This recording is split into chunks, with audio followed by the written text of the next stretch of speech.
기도하겠습니다. 계속해서 말씀을 들을 수 있는 기회를 주셔서 감사합니다. 오늘도 동일하게 하나님 도와주시옵소서. 사람의 힘으로 하나님 말씀이 깨달아지지 않음을 너무나 잘 압니다. 이 시간 주님께서 강하게 역사해 주셔서 사탄마귀 조금 더 틈타지 않도록 도와주시고 하나님의 말씀이 잘 깨달아질 수 있도록 하나님 도와주시옵소서. 예수님의 이름으로 기도드렸습니다. 아멘. 우리 성경 창세기 1장을 보겠습니다. 성경 제일 첫 장을 한번 봐보겠습니다. 창세기 1장 1절 제가 읽겠습니다. 태초에 하나님이 천지를 창조하시니라. 그리고 성경 제일 마지막에 한번 봐보겠습니다. 제일 마지막 요한계시록 21장입니다. 요한계시록 21장 1절입니다. 1절을 제가 읽겠습니다. 또 내가 새 하늘과 새 땅을 보니 처음 하늘과 처음 땅이 없어졌고 바다도 다시 있지 않더라. 성경은 처음에 하나님께서 모든 것을 만드셨다고 시작을 하셨고 또 제일 나중에는 그때 그 처음 하늘과 처음 땅이 없어졌고 바다도 다시 있지 않더라라고 성경이 마무리가 됩니다. 성경은 시작과 끝이 기록이 되어 있는 겁니다. 성경은 역사책입니다. 완벽한 역사 기록물입니다. 어제 그 말씀을 계속해서 말씀을 드렸습니다. 그래서 대표적으로 하나님께서 샘플 민족, 이스라엘 민족을 들어서 이스라엘 민족의 역사를 성경에 기록해 놓으셨습니다. 그래서 이스라엘 민족의 과거의 역사뿐만 아니라 그리고 이스라엘 역사가 이루어지기 전에 미리서 이스라엘 역사를 성경책에다가 기록해 놓으셨습니다. 그들이 전 세계에 흩어지기도 전에 이미 에스겔 성경 속에 이사야 성경 속에 그들이 돌아온다고 했고 그들이 회복된다고 했고 전 세계에 흩어진 민족들이 다시 돌아온다고 미리 성경에 말씀하고 계십니다. 그래서 이스라엘은 역사책이 별도로 없습니다. 성경책이 그들의 역사책인 겁니다. 그래서 어제는 이스라엘 역사에 대해서 자세히 좀 배워봤습니다. 자, 여기 보시면은 예수님께서 이 땅에 2022년경에 예수님이 이 땅에 오셨습니다. 그리고 이 성경은 예수님 오시기 약 1500년 전에서 예수님 오시고 난 이후 100년까지 구약 성경과 신약 성경이 기록이 되고 그 선지자들에 의해서 기록이 돼서 이것이 번역이 돼서 우리는 이 성경을 지금 배우고 있는 겁니다. 그래서 성경은 차례가 있다겠죠. 첫날 배웠습니다. 성경 창세기부터 요한계시록까지 이렇게 차례가 있습니다. 우린 첫째 날 창세기 내용을 좀 배웠습니다. 하나님께서 어떻게 창조하셨는지 그리고 사람을 처음 만들었던 이야기 그리고 처음 사람이 살았던 동네 에덴 동산 이야기 그리고 하나님께서 아브라함을 선택해서 이스라엘 민족을 이루고 그리고 이스라엘 민족에게 약속한 그 말씀들 배웠습니다. 그리고 하나님께서는 이스라엘 민족에게 약속을 했습니다. 땅을 주고 민족을 주고 복의 근원인 너희 민족을 통해서 예수 그리스도가 올 것이라고 예언을 했습니다. 그 내용이 창세기 내용입니다. 가장 근본적인 내용이 이 창세기 내용에 기록이 되어 있습니다. 그리고 이스라엘 백성들은 애굽으로 건너가서 나중에 모세에 의해서 하나님께서 이스라엘 민족을 나오게 합니다. 나오게 하고 하나님이 그들을 선택했기 때문에 그들에게 계약을 맺어서 내가 너희를 순종과 불순종의 두 길을 통해서 통치하겠다고 계약을 맺습니다. 그래서 그들이 애굽에서 나오게 되고 그 내용이 출애굽기, 레위기, 민수기, 신명기서에 자세히 나와 있습니다.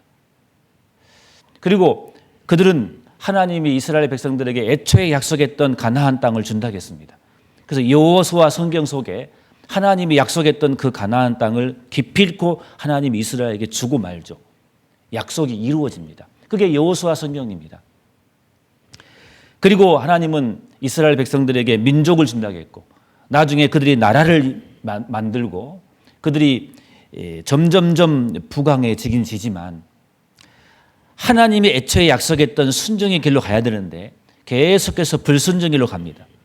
그래서 하나님께서는 그들에게 순종하기를 원하기 때문에 많은 선지자를 보내서 제발 정신 차리라고 부지런히 선지자를 보냈지만 그들은 계속해서 곁길로 가버립니다. 그러나 하나님은 절대로 그들을 포기하지 않습니다. 계속해서 선지자를 보내서 제발 우상의 길로 가지 말고 죄악의 길로 가지 말고 정도로 가라. 하나님이 원하시는 길로 가라고 계속해서 말씀하십니다. 근데 그들은 끝까지 져버립니다. 그 내용이 사사기부터 말라기까지 내용입니다. 구약 성경입니다. 여기에 자세히 기록이 되어 있습니다. 그러나 그들은 끝까지 하나님의 말씀을 듣지 않죠. 그래서 바벨론, 페르시아, 헬라, 로마에 의해서 짓밟힘을 당합니다. 그리고 이 성경 속에는 계속해서 하나님은 사랑하기 때문에 내가 너는 절대로 포기할 수 없다. 그래서 너희 민족을 통해서 약속했던 복의 근원이신 예수 그리스도에서 온다는 그 약속이 이스라엘 민족을 통해서 기필코 이루어집니다. 그 이루어진 내용이 바로 복음서입니다. 신약 성경, 마태복음, 마가복음, 누가복음, 요한복음입니다.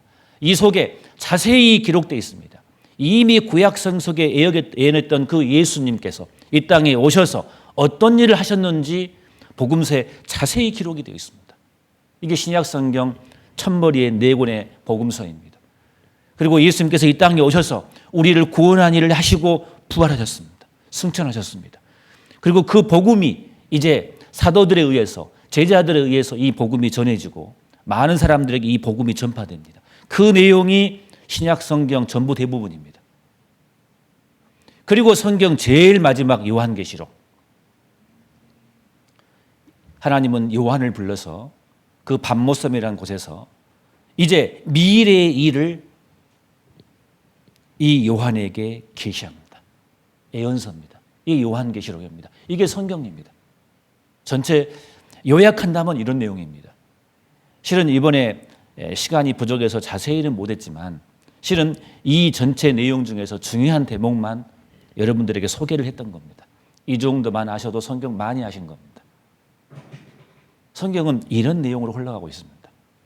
자, 그런데 대표적인 게 하나님은 이스라엘 민족을 선택해서 뭔가를 우리에게 알려주기를 원한다겠습니다.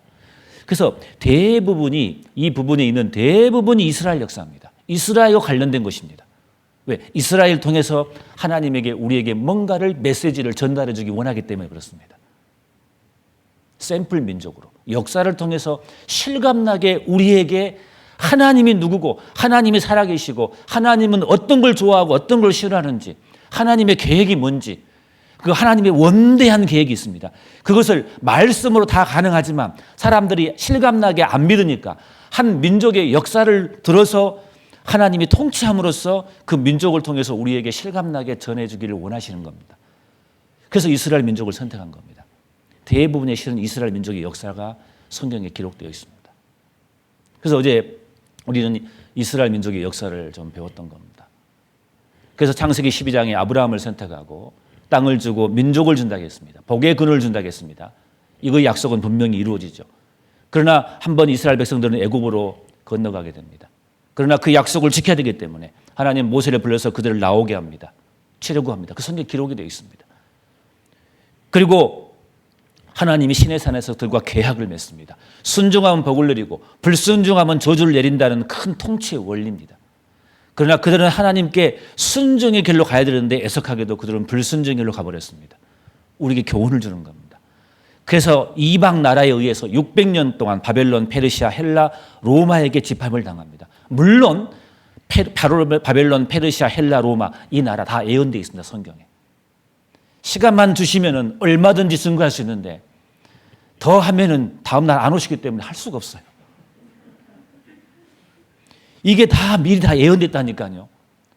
이거 배우시면 놀랄 겁니다. 저는 성경을 그냥 믿지 않습니다. 저는 성경 처음 배울 때 저를 가르친 사람하고 싸웠습니다. 아니 갑자기 천국이 있고 지옥이 있다는데, 영원한 세계가 있다는데, 눈에 보이지 않는 하나님이 살아계신다는데 이건 큰일 나게 생겼거든요. 정확히 따져보고 믿었습니다. 알아보고 믿었습니다. 증거 보고 믿었습니다. 그냥 감정적으로 믿은 게 아니에요. 내가 믿고 싶어서 믿은 게 아니라 믿어줘서 믿어지는 거예요. 사실을 보니까. 저는 실은 안 믿고 싶었어요. 저는 하나님 믿는 사람 별로 안 좋아했어요. 특히 교회 다니는 사람 정말 안 좋아했어요. 못된 사람을 너무 많이 만났기 때문에. 저는 교회 다니는 사람들이 좋아서 성경을 믿었던 게 아닙니다. 싫었지만 성경을 배워보니까 사실인 거예요. 저는 그래서 믿을 수밖에 없었어요. 이 이스라엘 민족의 역사는 불순종의 역사입니다. 예수님이 이 땅에 오셨습니다. 그래도 이스라엘 백성들은 그걸 못 알아봤습니다. 그래서 결국 그들은 성경에 미리 기록된 대로 전 세계로 흩어짐을 당하게 된 겁니다. 비참하게 600만 명이 죽임을 당했습니다. 1900년 동안 전 세계 흩어짐을 당했습니다. 자기 나라도 없습니다. 땅도 없습니다. 이미 사라지고 없어야 되는데 성경에 미리 기록된 대로 기적이 일어났습니다. 그들이 1948년 5월 14일 날 독립을 해버린 겁니다. 이건 기적 중에 기적입니다. 이것은 있을 수 없는 일입니다. 왜요? 사람의 생각으로 안 되기 때문에. 근데 성경에 기록되어 있습니다. 회복된다고. 하나님이 한 번 말씀하시면 그 말씀은 기필코 이루어집니다. 이게 성경의 특징입니다. 성경이 무섭습니다. 그래서 실은 말 한마디가 하나도 땅에 떨어지지 않습니다. 저는 성경을 배우면서 깜짝 놀랐습니다. 그래서 어제 우리는 이걸 배웠습니다. 우리 2022년 살고 있습니다. 이스라엘 독립하고 나서 한 60여 년이 지났습니다. 자, 그런데 예수님께서 이 땅에 계실 때 2000년에 이 땅에 오셨습니다. 이 땅에 오셔서 예수님께서 많은 말씀을 하셨습니다. 그 말씀 중에 예수님께서는 죽으시고 부활한다는 말씀을 하셨어요. 그리고 다시 오신다고 되어 있어요. 예수님이 다시 오시면은 큰 일이 발생합니다. 첫째는 예수님이 다시 오시면은 어떤 일이 발생하냐면 성경에 예수님께서 말씀하셨습니다. 마태복음 24장에 그때 두 사람이 밭에 있음에 예수님이 오실 때 두 사람이 밭에 있음에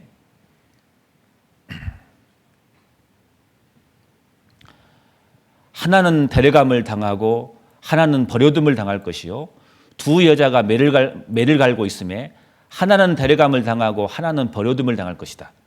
이 세상에 두 종류의 사람이 있다 그 말입니다. 자, 예수님이 이 땅에 다시 오시면은 어떤 사람은 예수님께 끌려가 버리고 어떤 사람은 이 땅에 남는다고 되어 있는 게 아니라 버려둠을 당한다고 되어 있어요. 실은 저주거든요. 왜냐면은요. 예수님이 오시고 난 이후에 이 땅에 성경에 예수님께서 말씀하시기를 큰 환란이 온다고 했거든요. 무서운 환란이 온다고 예수님께서 2000년에 예언을 했어요. 근데 그 환란에 들어가면 안 되기 때문에 이 성경을 통해서 예수 그리스도를 믿고 구원받은 사람들은 데리고 와야 돼요. 그래서 그 사람들은 예수님 오면은 데려감을 당하지만 그렇지 않은 사람들은 버려둠을 당한다 그 말이에요. 이 세상에는 두 종류의 사람이 있다는 것을 예수님께서 2000년 전에 예수님이 직접 예언하신 말씀인 겁니다. 그때에 예수님이 오실 때에. 그러면은 고린도전서 15장에 35절에 이런 말씀이 있습니다. 누가 묻기를 죽은 자들이 어떻게 다시 살며 어떠한 몸으로 오느냐 하리니 어리석은 자여 너의 뿌리는 씨가 죽지 않으면 살아나지 못하겠고 또 너의 뿌리는 것은 장래의 형체를 뿌리는 것이요 다만 밀이나 다른 것의 알갱이뿐이로되 하나님이 그 뜻대로 저에게 형체를 주시되 각 종자에게 그 형체를 주시느니라. 이게 무슨 뜻이냐면은 예수님 오시면은 구원받은 사람은 변화해서 주님 품으로 간다고 돼 있거든요. 새로운 몸으로 부활하고 되어 있거든요. 사람들은 그 말을 안 믿어요. 사람이 어떻게 사람이 변하느냐. 그래서 하나님께서는 씨앗을 주신 거예요. 그 씨앗 속에 장래의 형체가 들어있는 거예요. 그 씨앗은 볼품 없습니다. 해바라기 씨앗은 볼품 없지만 나중에 이걸 땅에 심었더니 그 씨앗은 없어지고 해바라기 것으로 바뀌잖아요. 이걸 보고 설명해 주는 거예요. 하나님께서 이걸 창조할 때 그냥 만드신 게 아니에요. 우리에게 부활이 있다는 것을 설명하기 위해서 씨앗을 통해서 아름다운 꽃을 태어나게 만드신 겁니다. 하나님께서는 이 계란을 만든 이유도 있을 겁니다. 상상할 수 없는데 21일 동안 품었더니 세상에 이게 나와요. 자, 이것이 병아리가 나올 때 여러분들은 감탄사를 해야 됩니다. 자, 시작. 죄송합니다. 억지로 시켜 죄송합니다. 근데 실은 그래야 돼요. 놀라운 거 아니겠습니까? 근데 우리는 놀라지 않아요. 항상 봐왔기 때문에. 못 느끼는 거예요. 실은 이게 기적이거든요. 어떻게 이곳에서 눈이 나오고 부리가 나오고 다리가 나오고 털이 나오냐고요. 놀라지 않습니까?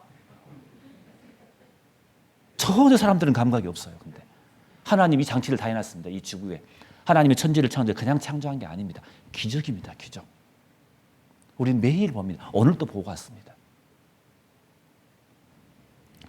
부활이 있다는 것을 설명해 준 겁니다. 사람들이 부활이 없다고 말하니까.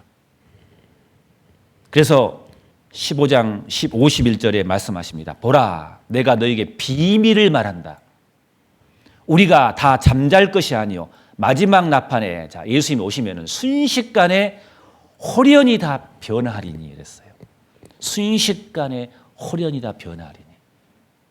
변합니다. 애벌레가 나비가 된 것처럼. 분명히 그런 일이 있다고 말합니다. 주님 오시면 그렇습니다. 그리고 주님 오시면은 구원받은 사람은 주님 품으로 올라가고 이 땅에 환란이 있다고 나옵니다. 엄청난 환란이 있다고 성경에 말씀하십니다. 근데 그 환란이 있기 전에 하나님께서 예수님께서 먼저 징조가 먼저 있다고 말씀하십니다. 제자들이 물어봤습니다. 예수님이 그때 오실 때가 마지막도 하는데 그때 세상 끝이라고 하는데 징조가 있다고 하는데 그때는 무슨 징조가 있습니까? 라고 예수님께 질문을 합니다. 그게 마태복음 24장입니다. 자, 봐보겠습니다. 24장을. 자, 예수께서 감람산 위에 앉으셨을 때에 감람산이 실제로 이스라엘 감이 있습니다. 제자들이 종용이 와서 가로되 우리에게 이르소서 어느 때 이런 일이 있겠사오며 또 주의 임하심과 세상 끝에는 자 무슨 징조가 있사오리까. 예수님이 다시 오신다는데 그때 오시면 무시무시한 일이 발생하는데 그때는 주의 임하심이 세상 끝이라고 하는데 그때 무슨 징조가 있겠냐고 제자들이 예수님께 질문을 한 겁니다. 날짜는 안 나왔습니다. 날짜는 모른다겠습니다. 어떤 사람이 날짜를 말하면 그건 가짜라 생각하면 됩니다. 성경에 없는 이야기입니다. 무슨 징조가 있사오리까 질문을 했습니다. 그때 예수님께서 말씀하셨습니다. 이런 징조가 있으면 내가 곧 문 앞에 이른 줄 알라 라고 2000년 전에 예수님이 직접 예언하신 말씀인 겁니다. 성경 마태복음 24장 찾아보겠습니다. 마태복음 24장 32절을 봐보겠습니다. 마태복음 24장 32절 성경 없으신 분들은 화면을 보시면 되겠습니다. 자, 무화과 나무의 비유를 배우라. 자, 마태복음 24장 이 말씀 전에 방금 24장 3절 예수께서 감난산 위에 앉으셨을 때 나와 있죠? 제가 한면 보고 읽어드렸습니다. 그리고 32절에 무화과 나무의 비유를 배우라. 그 가지가 연하여지고 잎사귀를 내면 여름이 가까운 줄 아나니. 자, 무화과 나무의 비유를 배우라고 말했습니다. 징조를 이야기하면서. 자, 잎사귀를 내면은 무화과 나무 잎사귀를 내면 여름이 가까운 줄 아는 것처럼 이와 같이 너희도 이 모든 일을 보거든 인자가 곧 문 앞에 이른 줄 알라. 내가 진실로 너에게 말하노니 이 세가 지나가기 전에 이 일이 다 이루리라. 천지는 없어지겠으나 내 말은 없어지지 아니하리라. 35절 말씀이 중요하죠. 천지는 없어지겠으나 내 말은 없어지지 않아. 하나님 말씀은 절대로 변함이 없다. 이렇게 말씀하신 거거든요. 그 무화과나무의 비유를 배우라고 했거든요. 무화과나무의 비유를 배우라. 이렇게 말하면 이스라엘 백성은 다 알아요. 무화과나무가 무슨 뜻인지. 왜 그러냐면요. 구약 성경 속에 하나님께서는 이스라엘 민족을 가릴 때 항상 무화과나무라고 말합니다. 자, 그 대표적인 예를 들어볼게요. 이게 무화과나무인데 보시면은 에레미야 24장 보시면 이런 말씀이 있습니다. 24장 보시면은 자, 이스라엘의 하나님 여호와가 이같이 말하노라. 내가 이곳에서 옮겨 갈대아인의 땅에, 이게 바벨론인데 갈대아의 땅에 이르게 한 유다 포로를 이 좋은 무화과 같이 보아 좋게 할 것이라 그랬어요. 그러니까 이스라엘 백성들이 바벨론에 멸망했습니다. 그 죄로 인해서 심판을 받았죠. 근데 이스라엘 역사 가운데 바벨론에 멸망하고 70년 만에 이스라엘 백성들이 바벨론에서 돌아옵니다. 그게 역사에서 우리가 바벨론 뉴스라고 배웠습니다. 그러니까 근데 실은 하나님은 먼저 이스라엘 백성들이 70년 만에 돌아올 거라고 지금 애언하고 있는 말씀이거든요. 근데 돌아올 때 어떻게 말하냐면은 유다 포로를 이 좋은 무화과 같이 보아 좋게 할 것이다. 무화과처럼 메말라 있는 이 무화과가 갑자기 여름이 되면은 잎사귀를 내고 무성하게 된 것처럼. 그래서 이스라엘의 나무는 무화과거든요. 우리나라 나무는 뭡니까? 소나무잖아요. 그래서 이스라엘의 나무는 무화과입니다. 무화과는 그 나무가 이스라엘의 그 특징을 말해주고 있는 겁니다. 메말라서 죽음같이 보이는 나무인데 이상하게 무화과는 생명력이 아주 강해요. 나중에 꽂아놓으면 살아버린 거예요. 그래서 무화과는 이스라엘을 가리키고 있는 겁니다.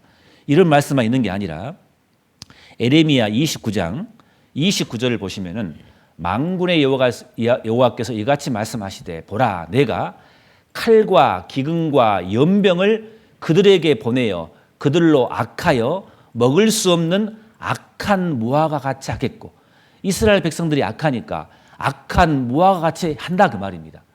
내가 칼과 기근과 연병으로 그들을 따르게 하며 그들을 세계 열방 중에 흩으며 이스라엘 백성들을 죄가 많으니까 흩습니다.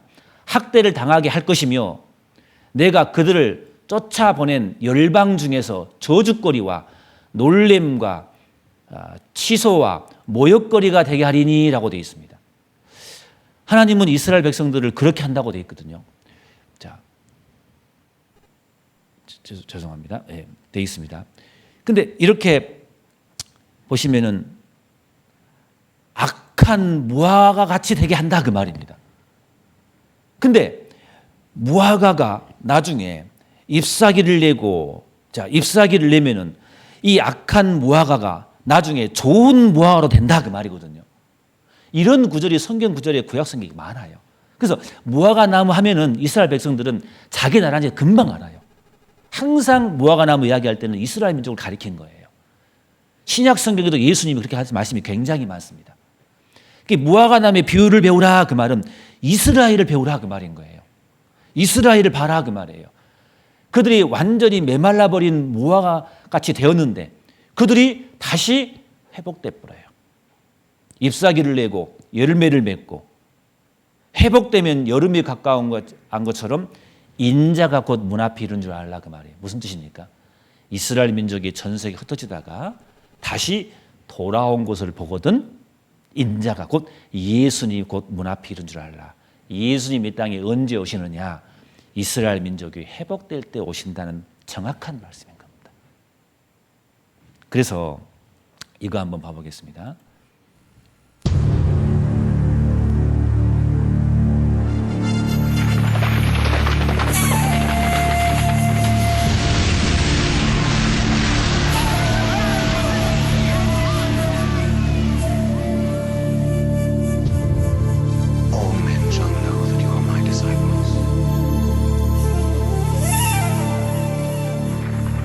AD 70년 로마에 의해 멸망당한 뒤 지구상에서 사라졌던 날.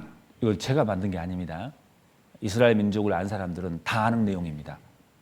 그래서 이것을 다운받아서 여러분에게 틀어주는 건데요. 잘 들어보십시오. 중요한 내용이 나옵니다. 그 이후 1900년 동안 모진 고난과 핍박, 박해 속에 유랑 생활을 했던 이스라엘은 1948년 독립국가를 재건했다.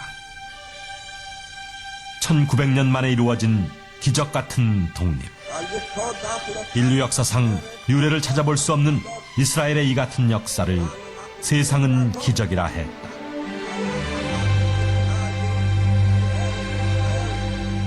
과연 무엇이 이스라엘의 독립을 가능케 했던 것일까?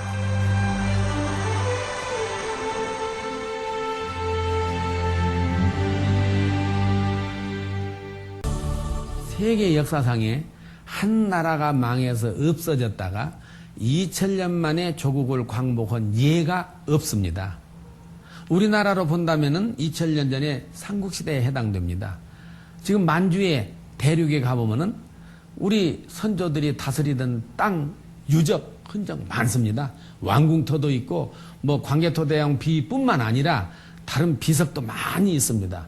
우리가 지금 거기 가서 태극기를 꽂고 나라를 건설하는 일이나 똑같습니다. 불가능한 얘기입니다. 종교인이건 비종교인이건 간에 이스라엘의 독립은 기적이다 얘기를 합니다. 19세기 말에 유대인에 대한 핍박과 학살, 제1차 세계대전, 제2차 세계대전, 역사상 일어날 수 있는 확률이 극히 낮은 것임에도 불구하고 이것이 연속적으로 일어난 그런 사례가 세계 역사상 없다는 것입니다. 무화과 나무의 비유를 배우라. 그 가지가 연하여지고 잎사귀를 내면 여름이 가까운 줄 아나니 너희도 이 모든 일을 보거든 인자가 곧 문 앞에 이른 줄 알라.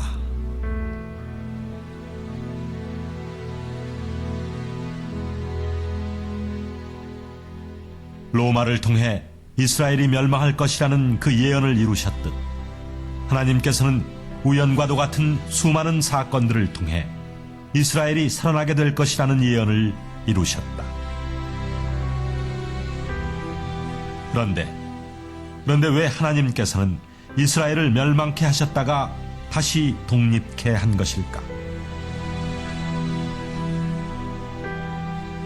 그것은 이스라엘이 멸망했다가 다시 독립하는 시점, 그때가 바로 예수님의 재림 시기였기 때문이다. 예수님께서는 그 재림의 시기, 인자가 가까이 곧 문 앞에 이른 시기를 알려주시기 위해 무화과 나무의 비유를 배우라 하시며 이스라엘의 역사를 움직여 가셨던 것이다.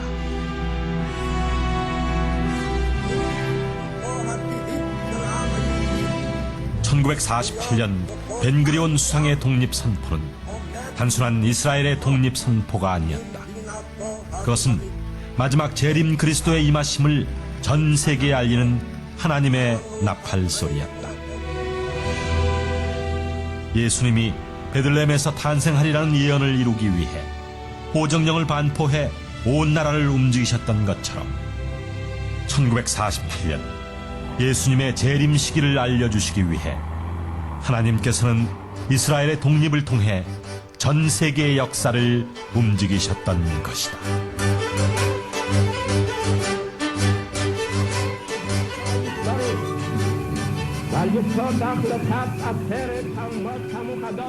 (2000년) 전 예수님께서 무화과 나무의 비유를 배우라고 하신 뜻, 바로 이것이 이스라엘의 독립 속에 숨겨져 있었던 무화과 나무의 비밀이었다. 무화과 나무의 비밀입니다. 실은 저희는 압니다. 예수님이 오실 겁니다. 기적이 일어날 겁니다. 우리가 지금 이 동그란 지구 속에 붙어서 사는 게 기적입니다. 이 엄청난 이 큰 지구가 지금도 태양을 돌고 있는 게 기적입니다. 지금 저 태양에서 아직도 불이 꺼지지 않고 계속해서 우리에게 빛을 비춰주는 것도 기적입니다. 하나님께서 이 땅을 만드시고 풀도 만드시고 꽃도 만드셨습니다. 씨앗을 스몄더니 거기에 꽃이 나옵니다. 그것도 기적입니다. 어느 아주머니가 결혼해서 아이를 낳는데 세상에 거기서 또 똑같은 아이가 나와버립니다. 기적이잖아요. 우린 기적 속에 살고 있습니다. 내 몸이 기적입니다. 이건 로봇과 비교할 수 없는 정말 신묘막정합니다. 기적입니다. 지금도 심장이 뛰고 있습니다. 이스라엘 백성들이 2000년 만에 돌아온 거, 다시 정확히 말하면 1900년 만에 회복된 거, 완전한 기적입니다. 그 기적처럼 예수님이 이 땅에 오실 겁니다. 그러면은 애벌레가 나비가 된 것처럼, 씨앗이 꽃이 된 것처럼 우리가 변화되어서 우리는 주님 품으로 가는 걸 겁니다. 그런 기적이 틀림없이 일어날 겁니다. 가능하고 말고요. 하나님은 우리에게 계속해서 성경을 통해서 그게 사실임을 우리에게 계속해서 말해주고 있습니다. 그러나 주님 품으로 가지 못한 사람들은 이 땅에 남아야 됩니다. 그래서 버려둠을 당한다고 되어 있어 성경은요. 예수님은 그랬습니다.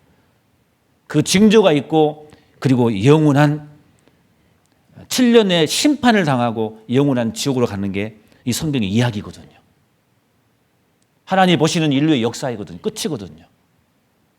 이스라엘 민족의 역사는 우리에게 가르쳐줍니다. 우리가 어느 시대인지를 가르쳐줍니다. 하나님의 시계인 겁니다. 그래서 하나님은 이스라엘 백성을 선택했던 겁니다.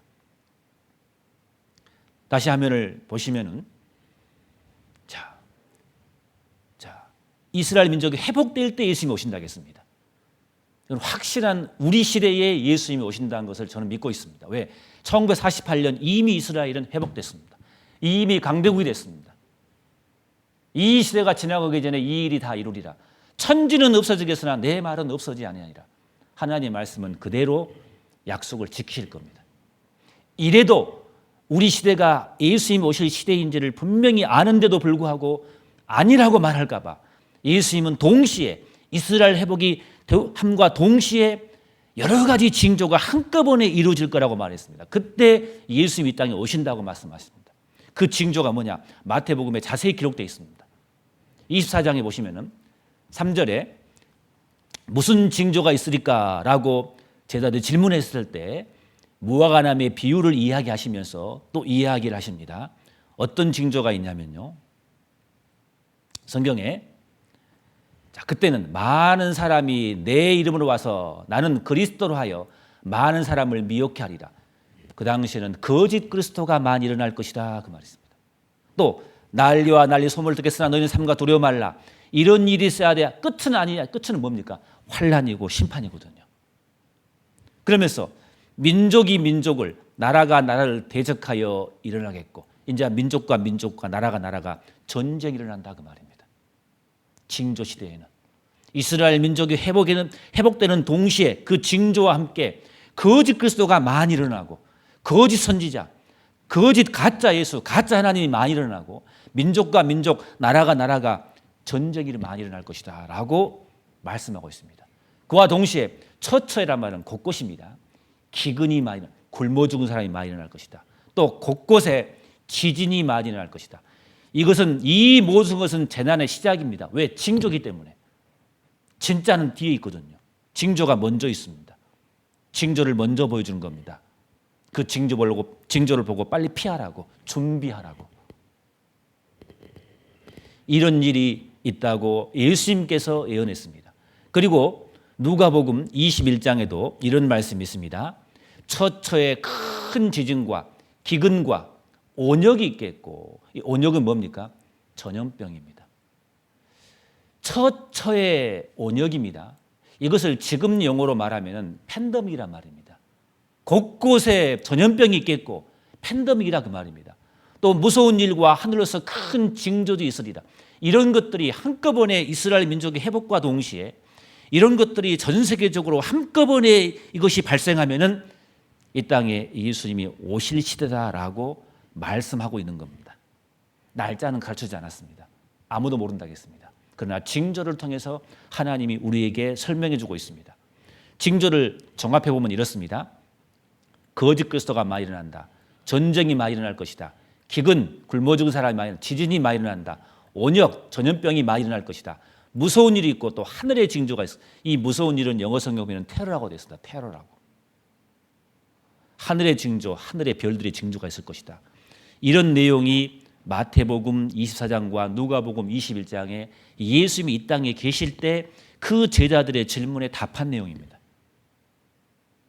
여러분은 어느 시대라고 생각하십니까? 우리 시대가 지금. 마태복음 24장. 그때에 예수님이 오시면 사람들이 너희를 환난에 넘겨주겠으며 너희를 죽이리니 그러므로 너희가 선지자 다니엘의 말한 바 멸망에 가증한 것이 거룩한 선 것을 보거든 읽는 자는 깨달을지. 이 말씀이 참 이게 배우면 재밌네요. 다니엘서를 배워야 되거든요. 예수님이 다니엘이 미리 예언한 것이 있어요. 그게 뭐냐면은 7년 환란이 있다고 다니엘서에 이미 구약 성경 지금으로부터 약 2600년경에 예수님이 이 말씀하시기 약 600년경에 하나님은 다니엘을 통해서 이미 7년 동안 환란이 있다고 다 예언을 다 해놨습니다. 그걸 말하고 있는 거예요. 이걸 배우면 좀 좋겠는데 시간만 주시면 좋겠는데 이거 알고 싶으면 남으셔야 됩니다. 자세히 해드릴게요. 역사를 배우면 다 나오거든요. 환란이 있다고 예수님이 말씀하십니다. 환란이 있다고 말합니다. 징조가 먼저 있습니다.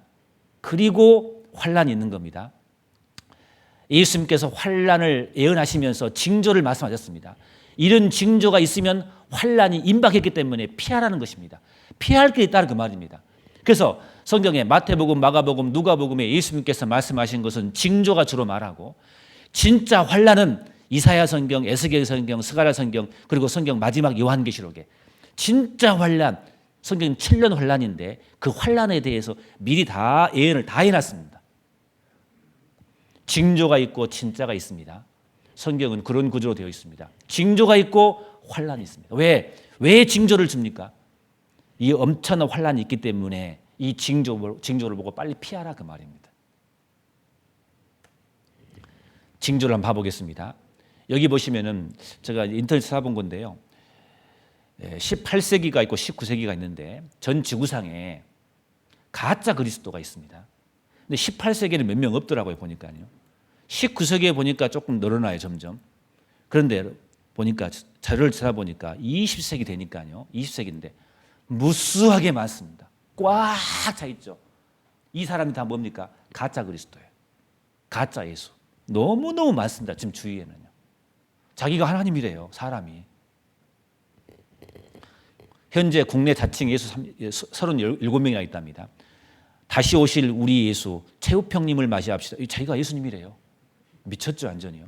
전 세계에 깔려 있습니다. 점점 늘어나요. 주님이 오실 때가 되기니까. 마지막 때이기 때문에. 점점 늘어나. 옛날에 얼마 없었거든요. 최근에는 더 많습니다. 지구촌 곳곳에 전쟁입니다. 지금도 러시아와 우크라이나가 전쟁인지 아시죠? 거기만 있는 게 아닙니다. 분쟁 지역이 너무 많아요. 탈냉전, 냉전 시대가 끝났는데 전쟁은 더 많아졌어요. 지금은 더 무서운 시대입니다. 뉴스를 봐보세요. 세계 뉴스를 봐보세요. 연속극 보지 마시고 세계 뉴스를 봐보시라고. 이제부터는요. 이 세계가 어떻게 흘러간지를 잘 봐보셔요. 성경대로 흘러갑니다. 지진인데요. 이건 이제 분쟁 지역이고 지금 이건 이제 헝거벨트라고 해가지고 물 스트레스 국가입니다. 물이 부족 국가가 점점 늘어납니다. 물이 부족하면 점점 기근이 발생합니다. 지진 빈도수입니다. 지진이 가면 갈수록 계속해서 늘어납니다. 늘어날 뿐만 아니라 더 큰 것이 발생합니다. 두고 보십시오. 올해 내일 또 계속 봐보십시오. 지진은 계속 일어나고 전에도 지진이 있었지만 지금 지진은 더 많이 일어나고 더 훨씬 큽니다. 한반도도 안전지대 아니라고 말합니다. 최근에 뭐 아시겠죠? 다 아시죠? 전 세계 지진 쓰나미 주 일제입니다. 내년에 올해는 더 크게 발생할 겁니다. 그리고 전 세계 처처에 온역이 있을 것이다. 전염병입니다. 지금까지 전 세계에서 에이즈라든가 스페인 독감이라든가 홍콩 독감이라든가 에볼라라든가 사스라든가 이런 게 많이 있었습니다. 메르스도 있었고. 그러나 우리는 지금 현재 이걸 실제로 지금 경험하고 있습니다. 코로나 바이러스. 눈에 보이지 않는 건데 세계를 다 뒤엎고 맙니다. 전 세계 사람이 떨고 있습니다. 이런 적이 없었습니다. 온역이 옛날에도 홍콩 독감도 있었고 스페인 독감도 무서운 독감이었습니다. 그런데 지금은 이 코로나로 인해서 전 세계가 다 고통을 받고 있잖아요. 지금까지 이런 전염병은 없었습니다. 계속해서 늘어납니다. 이 바이러스는 세균과 다릅니다. 훨씬 더 정교합니다. 이 바이러스는 전자현미경으로 발견되는 겁니다. 숙주가 있기 때문에 이것은 치료제가 없어요. 백신 접종해야 돼요. 근데 백신을 만들면 또 변이 되기 때문에 방어가 불가능합니다. 이 바이러스는 세균과 달라요. 여러분, 감기는 세균감입니다. 독감은 바이러스입니다. 달라요. 바이러스는 무서워요. 전문가들 말 들어보십시오. 실은 약이 없어요. 백신밖에 못 만들어. 시간이 필요해요. 만들면 또 변이한다니까요. 지금 코로나 바이러스가 치명률이 낮기 때문에 우리가 견디는 것이지, 만약에 치명률이 높아 보셔요. 아비가이 될 겁니다. 근데 이것은 징조입니다. 이 징조 시대가 끝나고 그 환란 시대가 되면은요, 좀 이따 배우시겠지만은 지구의 4분의 1이 죽은다고 요한계시록에 예언되어 있습니다. 전 제일 처음에 그 말씀 배울 때마다 이해를 못했어요. 어떻게 사람들이 전염병이 4분의 1로 전 세계 사람이 죽을까 이해가 안 됐는데 코로나 때문에 이해가 됐어요. 가능하겠구나. 치명률이 높으면 이거 못 잡습니다. 무섭습니다. 그거. 성경 요한계시록에는 예언이 되어 있습니다. 하늘의 징조죠. 지금 러시아에 떨어진 거 아시죠? 최근 떨어진 거 아시죠? 만약 1kg짜리 운석이 떨어지면 완전히 끝나는 겁니다. 지금 나사에서 이렇게 폭파시켜가지고 한다는데요. 두고 보십시오. 하느님은 하늘의 별도 만드셨습니다. 하나님은. 그 별을 움직일 수 있는 분이 하나님입니다. 환란 때는 그게 쏟아질 겁니다. 하늘에 징조가 있다고 했어요. 최근에 징조가 많이 나옵니다. 뉴스를 잘 보십시오. 어떻게 흘러가는지. 징조가 있고 그 다음에 환란이 있다고 되어 있습니다. 성경은 이렇게 말씀하십니다. 그리고 그 환란에 대한 내용이 성경에 자세히 기록되어 있습니다. 이제 미래 이야기입니다. 저하고는 상관없어요. 이 중에 오늘 이번에 말씀을 듣고 이것을 받아들이지 않고 구원받지 못하면 거기 들어가실 거예요. 이 중에 그런 분이 있는가 모르겠어요. 있을지 모르겠어요. 나중에 생각날 겁니다. 그때 집회가 생각날 겁니다. 아, 이게 사실이었구나.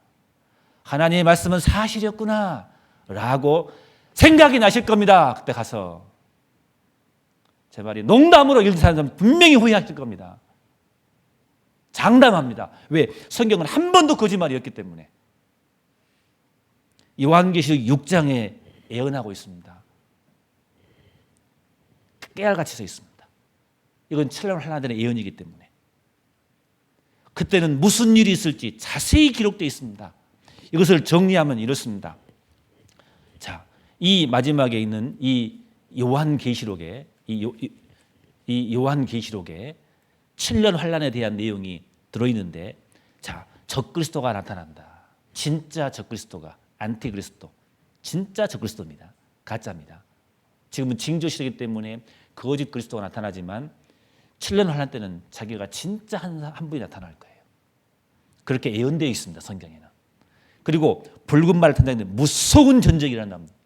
세계 전쟁입니다. 이것은. 그리고 검은 말을 탄다는데 심각한 기근이 있다고 했습니다.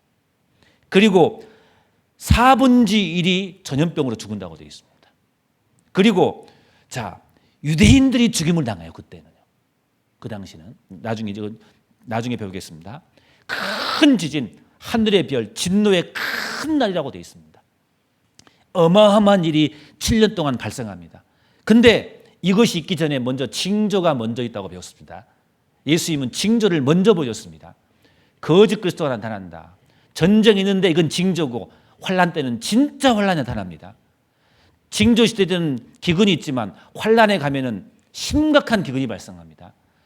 마태복음의 징조는 전염병이지만은 환란 때는요 4분의 1이 죽음을 당합니다. 이게 성경이 연결되어 있어요.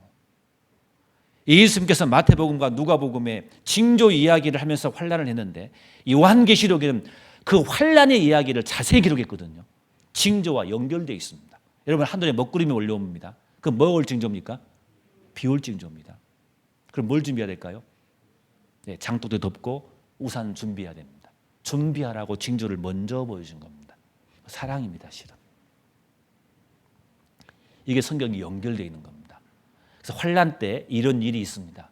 무서운 일이 있는데, 자, 무서운 전쟁 두 번째, 무서운 전쟁이 있다겠는데 이게 무슨 뜻일까? 요한계시록 16장과 구약성경 에스겔 38장에 자세히 기록해 놨습니다. 한번 봐보겠습니다. 38장의 예언서입니다. 마지막 환란 때의 일을 미리 예언해 놨습니다. 자, 11절에 말하기를 내가 평원의 고울들로 올라가리라. 성벽도 없고 문이나 빗장도 없으며 자, 없어도 염려 없이 다 평안히 거하는 백성에게 나아가서 자, 물건을 겁탈하며 노락하리라 하고 내 손을 들어서 황무하였다가 지금 사람이 거하는 땅, 이스라엘 땅, 황무하였다가 돌아온 땅, 이스라엘 땅이죠. 열국 중에서 모여서 짐승과 재물을 얻고 세상 중앙에 거하는 백성을 치고자 할 때에 자, 누가 쳐들어옵니다. 근데 이스라엘을 쳐들어가요. 열국 중에서 있다가 다시 돌아온 민족, 이스라엘이죠. 이스라엘을 지칭합니다. 세상 중앙에 거하는 백성이라고 했습니다. 그 당시에는 세계 지도가 없습니다. 이스라엘이 세계 중앙인지 어떻게 할 거예요? 여러분 세계 지도를 봐보십시오. 이스라엘은 세계 딱 중앙입니다. 완전한 예언서입니다. 이 백성을 치려고 옵니다. 어떤 나라가 오느냐 하면은 자 보세요. 성경에 에스겔 38장에 자 인자야 너는 마곡 땅에 있는 곡이라고 했는데 곧 로스, 메색, 두발, 그 다음에 바사, 구스, 붓, 도갈마 이런 사람들이 연합해서 이스라엘 백성을 쳐들어간다 그 말입니다. 처음 들은 말씀이죠. 이 나라들이 그 당시에 언어로 썼기 때문에 그런 거예요. 지금 이 나라가 어떤 나라인지 다 압니다. 여러분 조선 그러면 대한민국이에요, 일본이에요? 고려하면은 그게 대한민국이에요, 일본이에요? 우리나라 옛 이름이죠. 여러분 이 로스는요 러시아의 옛 이름입니다. 메색은 모스크바의 옛 이름입니다. 두발은 드볼스키의 옛 이름이고 바사는 바사, 페르시아, 이란의 옛 이름입니다. 구스는 에티오피아의 옛 이름입니다. 붓은 리비아의 옛 이름입니다. 도갈마는 터키 족속을 말합니다. 이게 이제 영어 번역을 보면은요 여기 보시면은 바사는 이미 페르시아라고 영어 번역 아예 번역이 되어 있습니다. 에티오피아, 구스, 붓, 리비아입니다. 여기에 나와 있는 메색이라든가 로스 이건 다 러시아하고 모스크바하고 두벌스키를 말합니다. 이걸 좀 공부하면 더 좋은데 창세기를 보면요 하나님의 노아가 있죠. 노아홍수 배웠죠. 노아의 세 아들 셈과 함과 야벳을 배웠죠. 여러분 그 셈의 아들들이 누구고 야벳의 아들이 누구고 함의 아들들이 누군지 다 족보가 다 나왔습니다. 실은 이런 로스, 메색, 두발 이런 나라 이름이 다 실은 사람 이름입니다. 그 사람들이 그 지역에 흩어 살다가 그 사람 이름이 나라 이름이 돼버린 거예요. 실은 에스겔 성경에 이런 나라가 이스라엘을 쳐들어간다고 되어 있습니다.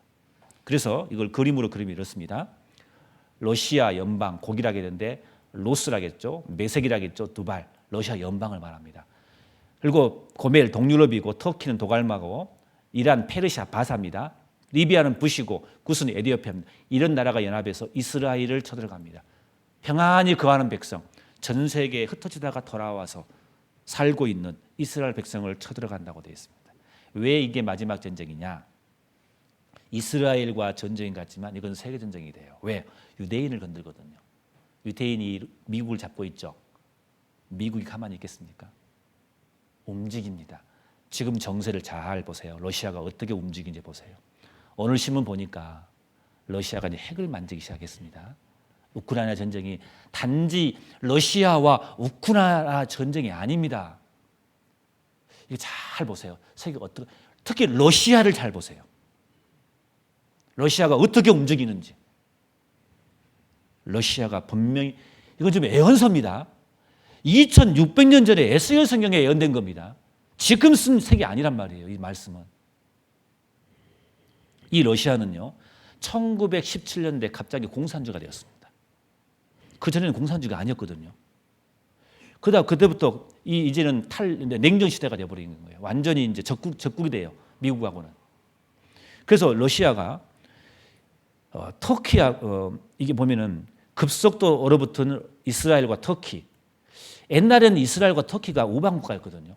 근데 최근에는 이스라엘과 터키는 원수국가입니다. 완전히 이제는 서로 관계가 멀어져 버렸습니다.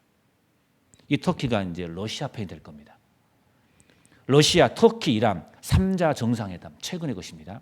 중요한 것은 현재 에스겔 선지자가 예언한 대로 터키와 이란과 러시아가 연합하여 이루고 있다는 것이다. 이게 이제 그 브래드 브리핑이라고 러시아 나오는 뉴스, 그 이스라엘에 관련된 뉴스가 나오는 그 자료인데 그것을 제가 캡처해서 가져왔습니다. 자, 보시면은 이제 마지막 전쟁인데 스가랴 선생 14장 12절에 이런 말씀이 있습니다. 이스라엘을 친 모든 백성에게 여호와께서 내리실 재앙이 이러하니 곧 섰을 때 그 살이 썩으며 그 눈이 구멍 속에 썩으며 그 혀가 입 속에 썩을 것이요. 스가랴 성경에 예언이 되어 있습니다. 그때는 마지막 전쟁인데 그때 어떻게 사람이 죽냐고 되어 있냐면은 사람이 섰는데 그 살이 썩은대요. 그냥 눈이 구멍 속에서 썩은대요. 그 혀가 입 속에 썩은대요. 보통 전쟁이 일어나면 사람이 쓰러지잖아요. 쓰러져 가지고 썩든가 그래야 되는데 그냥 서 있는 채로 그 살이 썩은다 그 말이에요. 그 말이 무슨 말이겠습니까? 순식간에 일어난다 그 말이에요. 스가랴 성경에, 구약 성경에 이런 무기로 사람이 죽은다고 나와 있어요. 제가 전에 어떤 영상을 봤는데요. 핵물리학자가 이걸 보고 뭐라고 한지 아셔요? 이거 읽어보고 자기도 모르게 핵이네? 그냥 나와. 전문가는 알아요. 여기에 핵이란 용어가 없더라도 이렇게 죽는 것은 핵밖에 없대요. 2600년 전에 우리나라 따지면 고조선 시대 때 이런 말이 기록되어 있다니까요. 이스라엘 친 백성이 내실 재앙이 일어나니 마지막 전쟁이기 때문에 사람이 서 있는데 그냥 썩어버려요. 구멍 속에서 눈 속에서 혀가 특히 핵이 터지면 방사능에 의해서 물기가 있는 게 먼저 썩은답니다. 그러니까 핵 물리학자는 이걸 알아요. 이 외에도 많은 내용이 있습니다. 마지막 전쟁은 핵으로 멸망할 겁니다. 불바다가 되어버릴 겁니다. 완전히. 성경은 그걸 이야기하고 있습니다. 베드로후서 3장 10절에 이런 말씀이 있습니다. 그러나 주의 날이 도적같이 오리니 그 날에는 하늘이 큰 수로 떠나가고 체질이 이 몸이 뜨거운 불에 풀어지고 땅과 그 중에 있는 모든 일이 드러나리로다. 이게 베드로 3장을 말인데 3장을 읽어보면요. 노아의 시대를 이야기합니다. 노아 시대 때 물로 심판한 것처럼 동일한 말씀으로 이제 불사름에 의해서 간수했다고 되어 있습니다. 이제는 불로 심판한다고 예언하고 있어요. 2000년 전에 이 베드로 사도를 통해서 하나님이 우리에게 말씀하십니다. 그 체질이 그 몸이 뜨거운 불에 그냥 풀어져 버립니다. 그냥. 삼국시대에 어떻게 이런 말을 할 수 있냐 그 말입니다. 애연서입니다. 완전한. 그 전문가들은요. 지금 이제 핵으로 세계가 멸망한다고 다 믿고 있습니다. 핵이 터지면요. 1번, 2번, 3번, 4번 보세요. 순식간에 이렇게 썩어버립니다. 핵이 터지면은. 이렇게 있다가 서 있는데 순식간에 가버립니다. 이렇게. 성경에 그대로 묘사되고 있습니다. 지금 지구상에 있는 2016년 자료인데요. 러시아, 미국이 가지고 핵을 보유하고 있는 국가들입니다. 즉 북한도 있다고 말합니다. 러시아, 미국 엄청난 무기가 있습니다. 특히 러시아는 미국보다 더 큰 군사 대국입니다. 근데 가난해요. 러시아가 가난하단 말입니다. 그런데 무기를 가지고 있어요. 핵 물리학자가요. 이게 사실입니다. 핵 물리학자가 이제 세미나를 세계 물리학자들에 모여서 세미나를 한답니다. 물어본 거예요. 친구들한테, 동료들한테. 당신은 정말 학자로서 핵 물리학자로서 이 지구가 핵으로 멸망한다고 믿냐고 물어봅니다. 대부분은 핵으로 멸망한다고 다 믿고 있어요. 정말 전문가들은 알아요. 얼마나 위험한지를 알기 때문에. 여러분 이게 몇 개 터지면 끝나는 겁니다. 제가 너무 겁주는가 모르겠습니다. 혹시 여러분 기회가 되시면은 한번 지금 인터넷이 많이 돼가지고요. 자료를 한번 찾아보십시오. 이 지구가 핵으로 얼마나 위험해 있는지. 기후도 마찬가지입니다. 이미 게임이 끝났어요, 여러분들. 그거 아시죠? 지금부터 뭐 탄소 중립 시대라 해가지고 지금부터 환경을 깨끗이 한다 하지만 되지도 않을 뿐만 아니라 한다 해도 막을 수 없는 게 기후 전문가들의 이야기입니다. 점점 기근 쪽으로, 점점 더 안 좋은 쪽으로 간다니까요. 환경이라는 게. 지구가 낡아진다고 했어요. 그리고 환란 때는 사람이 이렇게 죽는다고 되어 있어요. 전문가들은 얼마든지 예측할 수가 있는 겁니다. 문제는 성경에 미리 나와 있어요.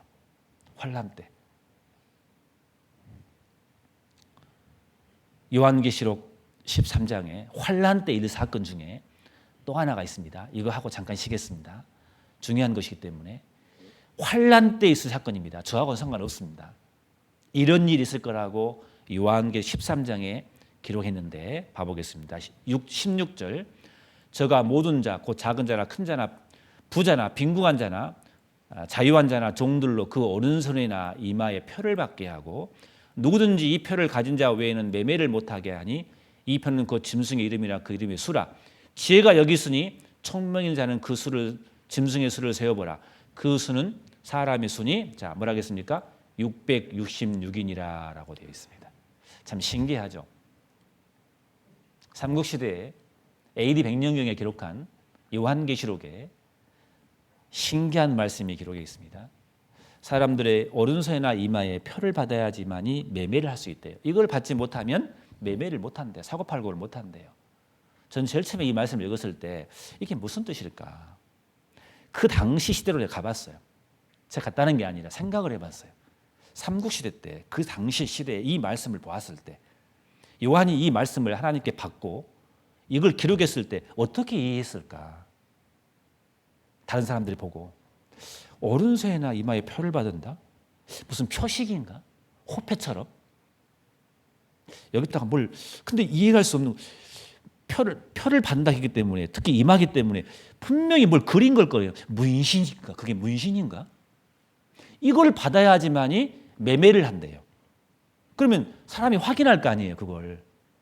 이거 받아야지만이 아, 당신 장사할 수 있어. 사고 팔 수 있어. 그런 거잖아요. 그 당시 시대로 봤을 때. 도대체 무슨 말인지 모르겠더라고요, 저는 이거는. 그런데 이 성경이 기록되고 많은 사람들이 이 성경을 해석할 수 없었어요. 그런데 우리 시대에 이게 무슨 말인지 밝혀져 버렸습니다. 왜? 환란의 때가 가깝기 때문에. 이런 시대가 와야 되기 때문에 우리 시대의 징조가 보이기 시작합니다. 이게 무슨 뜻이냐면 이런 겁니다. 모든 상품 보면은 이 바코드가 있습니다. 근데 이 바코드 보면은 길게 뻗어 있는 게 하나, 둘, 세 개 있습니다. 이게 바로 666입니다. 컴퓨터 숫자입니다. 모든 제품에는 이 바코드를 다 받습니다. 왜냐하면은 제품이 복잡하기 때문에 이 바코드를 받아야 관리가 가능하기 때문에 그렇습니다. 컴퓨터 힘을 빌려야 되거든요. 몇 가지 제품이면 필요 없어요. 그냥 주인이 관리할 수 있어요. 그냥 가격 얼마인지 금방 압니다. 그러나 제품이 너무 다양하기 때문에 이것을 비르지 않으면은 이제는 매매를 못 합니다. 그렇죠? 모든 제품 다 들어갑니다. 전 세계가 동일합니다, 이것은. 근데 하필이면 이게 시스템이 666이라는 거예요. 하필이면. 777, 999도 있는데 하필이면 666이라니까요. 그럼 여러분 놀래야죠. 한 명도 안 놀래요. 저만 놀란 것 같아요. 저는 깜짝 놀랐거든요. 이거 말씀 처음 들을 때. 어떻게 이럴 수 있냐 그 말이에요. 삼국시대에 기록된 말씀인데 우리 시대에 나타나냐 그 말이에요. 이게 하필이면 666이냐고요. 제가 깜짝 놀랐어요. 이 말씀 처음 들을 때. 잠이 안 와요. 어떻게 잠이 와요? 이 말씀 앞에서. 근데 이 시스템을 사람에게 받는데요. 이게 무슨 뜻일까? 인간 바코드 시대. 이제 인간에게 받는다 그 말이에요. 왜? 이게 안 받으면 이제 안 되는 시대가 되어버렸거든요. 인간 바코드 시대 활짝 열린다. 2002년 신문입니다. 제가 이것은 고의적으로 옛날 신문을 가져왔습니다. 옛날에도 20년 전에도 예언했기 때문에 무슨 뜻이겠습니까? 준비를 다 해놨다 그 말입니다. 여러분 봐보셔요. 이런 칩, 지금은 눈에 보이지 않는 칩도 만들 수 있습니다. 이 칩을 이 손이라든가 이마에 넣을 수 있습니다. 오른손이나 이마라 했어요. 왜 오른손일까요? 최근에 밝혀졌어요. 왼손이 안 돼요. 오른손이 해야 돼요. 모든 지구의 사람들은요. 오른손이 혈관이 지나가는데 다 다르답니다. 왼손은 같은 게 있대요. 가끔씩. 그러니까 이 혈관이 비밀번호 역할을 하는 거예요. 그리고 오른손이 없는 사람이잖아요. 이마를 하는 거예요. 오른손이나 이마가 없는 건 사람이 아니니까. 그렇잖아요. 오른손이나 이마를 하겠다. 가장 노출 잘 될 수 있는 거. 보이지 않게도 지금은 할 수 있습니다. 지금은 그런 시대입니다. 자, 이게 2006년도 제가 가지고 있는 그 신문 원본을 가지고 있는데요. 이걸 제가 찍어봤습니다. 자, 사람 몸에 바코드 현실로 다가온다고 2006년도에 나와 있어 신문이요. 준비를 다 해놨습니다. 이거 보시면 놀라실 건데요. 자, 여기 보시면은 2001년 3월 17일 동아일보 신문입니다. 자, 개인 인식번호 666은 악마의 숫자, 러시아 정교의 납세자 전사나 강력 반발. 이 내용이 무슨 뜻이냐면요. 이거 알고 싶은 분 저한테 오십시오.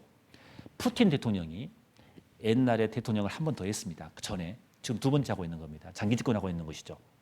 푸틴이 러시아를 제비했을 때 강력하게 이것을 도용하려고 했어요. 왜? 러시아 경제가 어려우니까. 이것을 받아버리면은 세금을 다 걷을 수 있거든요. 비밀이 없어요. 다 컴퓨터에 다 드러나기 때문에. 그러면 세금을 거두면 나라가 경제가 부강해야 되기 때문에 이것을 강력하게 적용을 하려고 했는데 러시아 정교회에서 이걸 악마의 숫자로 해가지고 반대를 했어요. 개인정보 보호법 해가지고. 못하고 있었던 거예요. 무슨 뜻입니까? 지금 2001년도에 이미 21년경에 러시아 다 준비 다 해놨습니다. 제가 살고 있었던 몽골 후진국입니다. 준비 다 해놨습니다. 여러분. 제가 압니다. 그거. 여러분 이거 받기만 하면 돼요.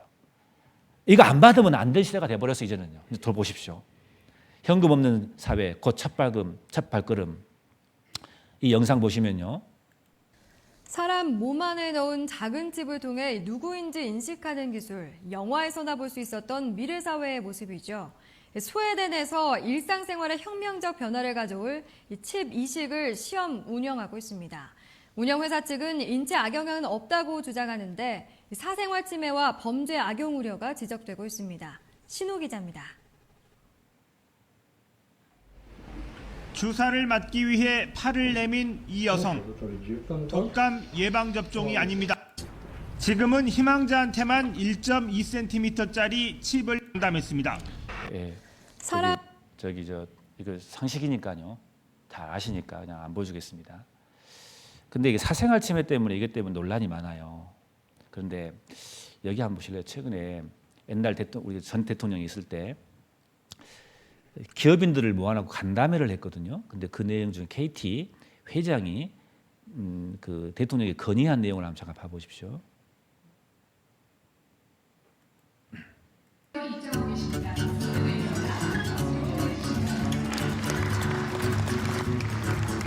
저희들이 기대를 하고 있습니다. 이 부분을 더 잘할 수 있도록 하고 또 이 5G의 어떤 스마트 팩토리, 스마트 시티라든지 이런 부분에 있어서 지자체, 정부 이제 크나큰 도움이 될 수 있도록 그렇게 만들어 가겠습니다. 하나만 더 이야기를 드리겠습니다. 개인정보 보호 규제 부분입니다. 지금 데이터라고 하는 것은 4차 산업혁명에서는 쌀이라고 이야기를 하고요. AI, 빅데이터 그리고 이 IoT 모든 부분에서의 활용이 데이터 활용도가 점점 늘어나고 있습니다. 2015년에 메르스가 발생해서 200명이 사상자를 냈습니다. 2018년 조기에 진압되었고 사상자가 전혀 없었습니다. 이거는 그 재난 속에서도 정부가 KT한테 개인정보인 로밍 데이터를 쓰게끔 허락을 해주셔서 저희들이 빅데이터와 AI를 돌려서 환자가 접촉한 부분 모든 사람들을 조기에 격리를 시켰기 때문에 이런 성공을 거두었다고 생각합니다. 이번에 다보스 포럼에 제가 이제 가는데 이 성공 사례를 정부와 협력한 성공 사례를 발표할 예정으로 있습니다. 이런 정보 보호 규제가 다른 산업에도 너무나 많이 잡고 있어서 이 대한민국이 주도하고 전 세계가 동참을 하고 인류에 공헌을 할 수 있는 AI나 빅데이터가 활성화될 수 있도록 이 부분에 대해서 규제를 좀 더 풀어주셨으면 합니다. 제가 이게 이제 무슨 내용인지 아시겠죠? 여러분 메르스 때 KT가 나라에서 개인 정보를 잠깐 풀어줬어요. 그것 때문에 메르스를 잡았다 그 말이에요. 지금 전염병은 또 올 겁니다. 빌 게이츠 아시죠? 예, 그 사람이 또 예언했죠. 지금 코로나 바이러스도 그 사람이 다 예언한 겁니다. 더 큰 전염병이 올 거라고 다 전문가들은 알고 있습니다. 준비한다고 말합니다. 어떻게 준비해요? 그걸? 격리밖에 없어요. 가장 강력한 것은. 어떻게 격리를 합니까, 사람을? 표를 받아야 돼요. 굉장히 쉬워요. 할 수밖에 없어요. 안 하면 안 돼요, 이제는요. 그잖아요. 이걸 안 받으면 매매를 못 한다니까요. 그런 시대로 갈 수밖에 없어요. 그런데 중요한 것은 그게 이런 내용들이 어떻게 삼국시대에 이런 내용이 기록됐냐 그 말이에요. 놀라운 말씀 아니겠습니까? 미리 예언하고 있습니다. 왜요? 피하라고. 피하라고. 그 징조를 먼저 보여주시고 진짜에 대해서 자세히 성경에 기록해 놓고 있습니다. 좀 더 자세히 아시고 계신 분들은 좀 남으셔서 상담을 할 수 있습니다. 그래서 5분 쉬고 이제 그 다음 하겠습니다.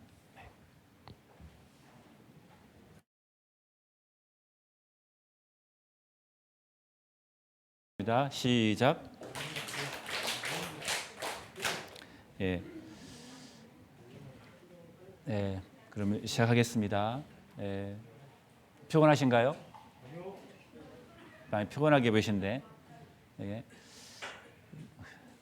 제가 막 소리 질러 죄송합니다. 예. 예. 마음같이 잘 안 돼요. 남은 시간 조용히 좀 할게요. 예. 혹시 주무실까봐 그러거든요. 왜냐하면은 이렇게 분명히 그런 사람이 있을 거예요. 지옥 가가지고 나중에 심판대 앞에서 그 환란 앞에서 그 시간 내가 졸았는데 그래서 후회하신 분이 혹시 있을까봐 그래요. 그래서 좀 피곤하시더라도 이렇게 깨워가면서 도저히 잠을 못 깨우겠으면요 이렇게 밖에 나가셔서 뒤에서 들어도 상관없습니다. 괜찮아요. 피곤하면 어쩔 수 없거든요. 그게. 그래서 또 어르신들은 또 눈 감고도 들으시더라고요. 아무튼 저희 아버님이 맨날 그랬던 것 같아요. 아버님이 이렇게 TV 보시다가 이렇게 주무시거든요. 분명히 주무시거든요. 딱 끄면은 보고 있다.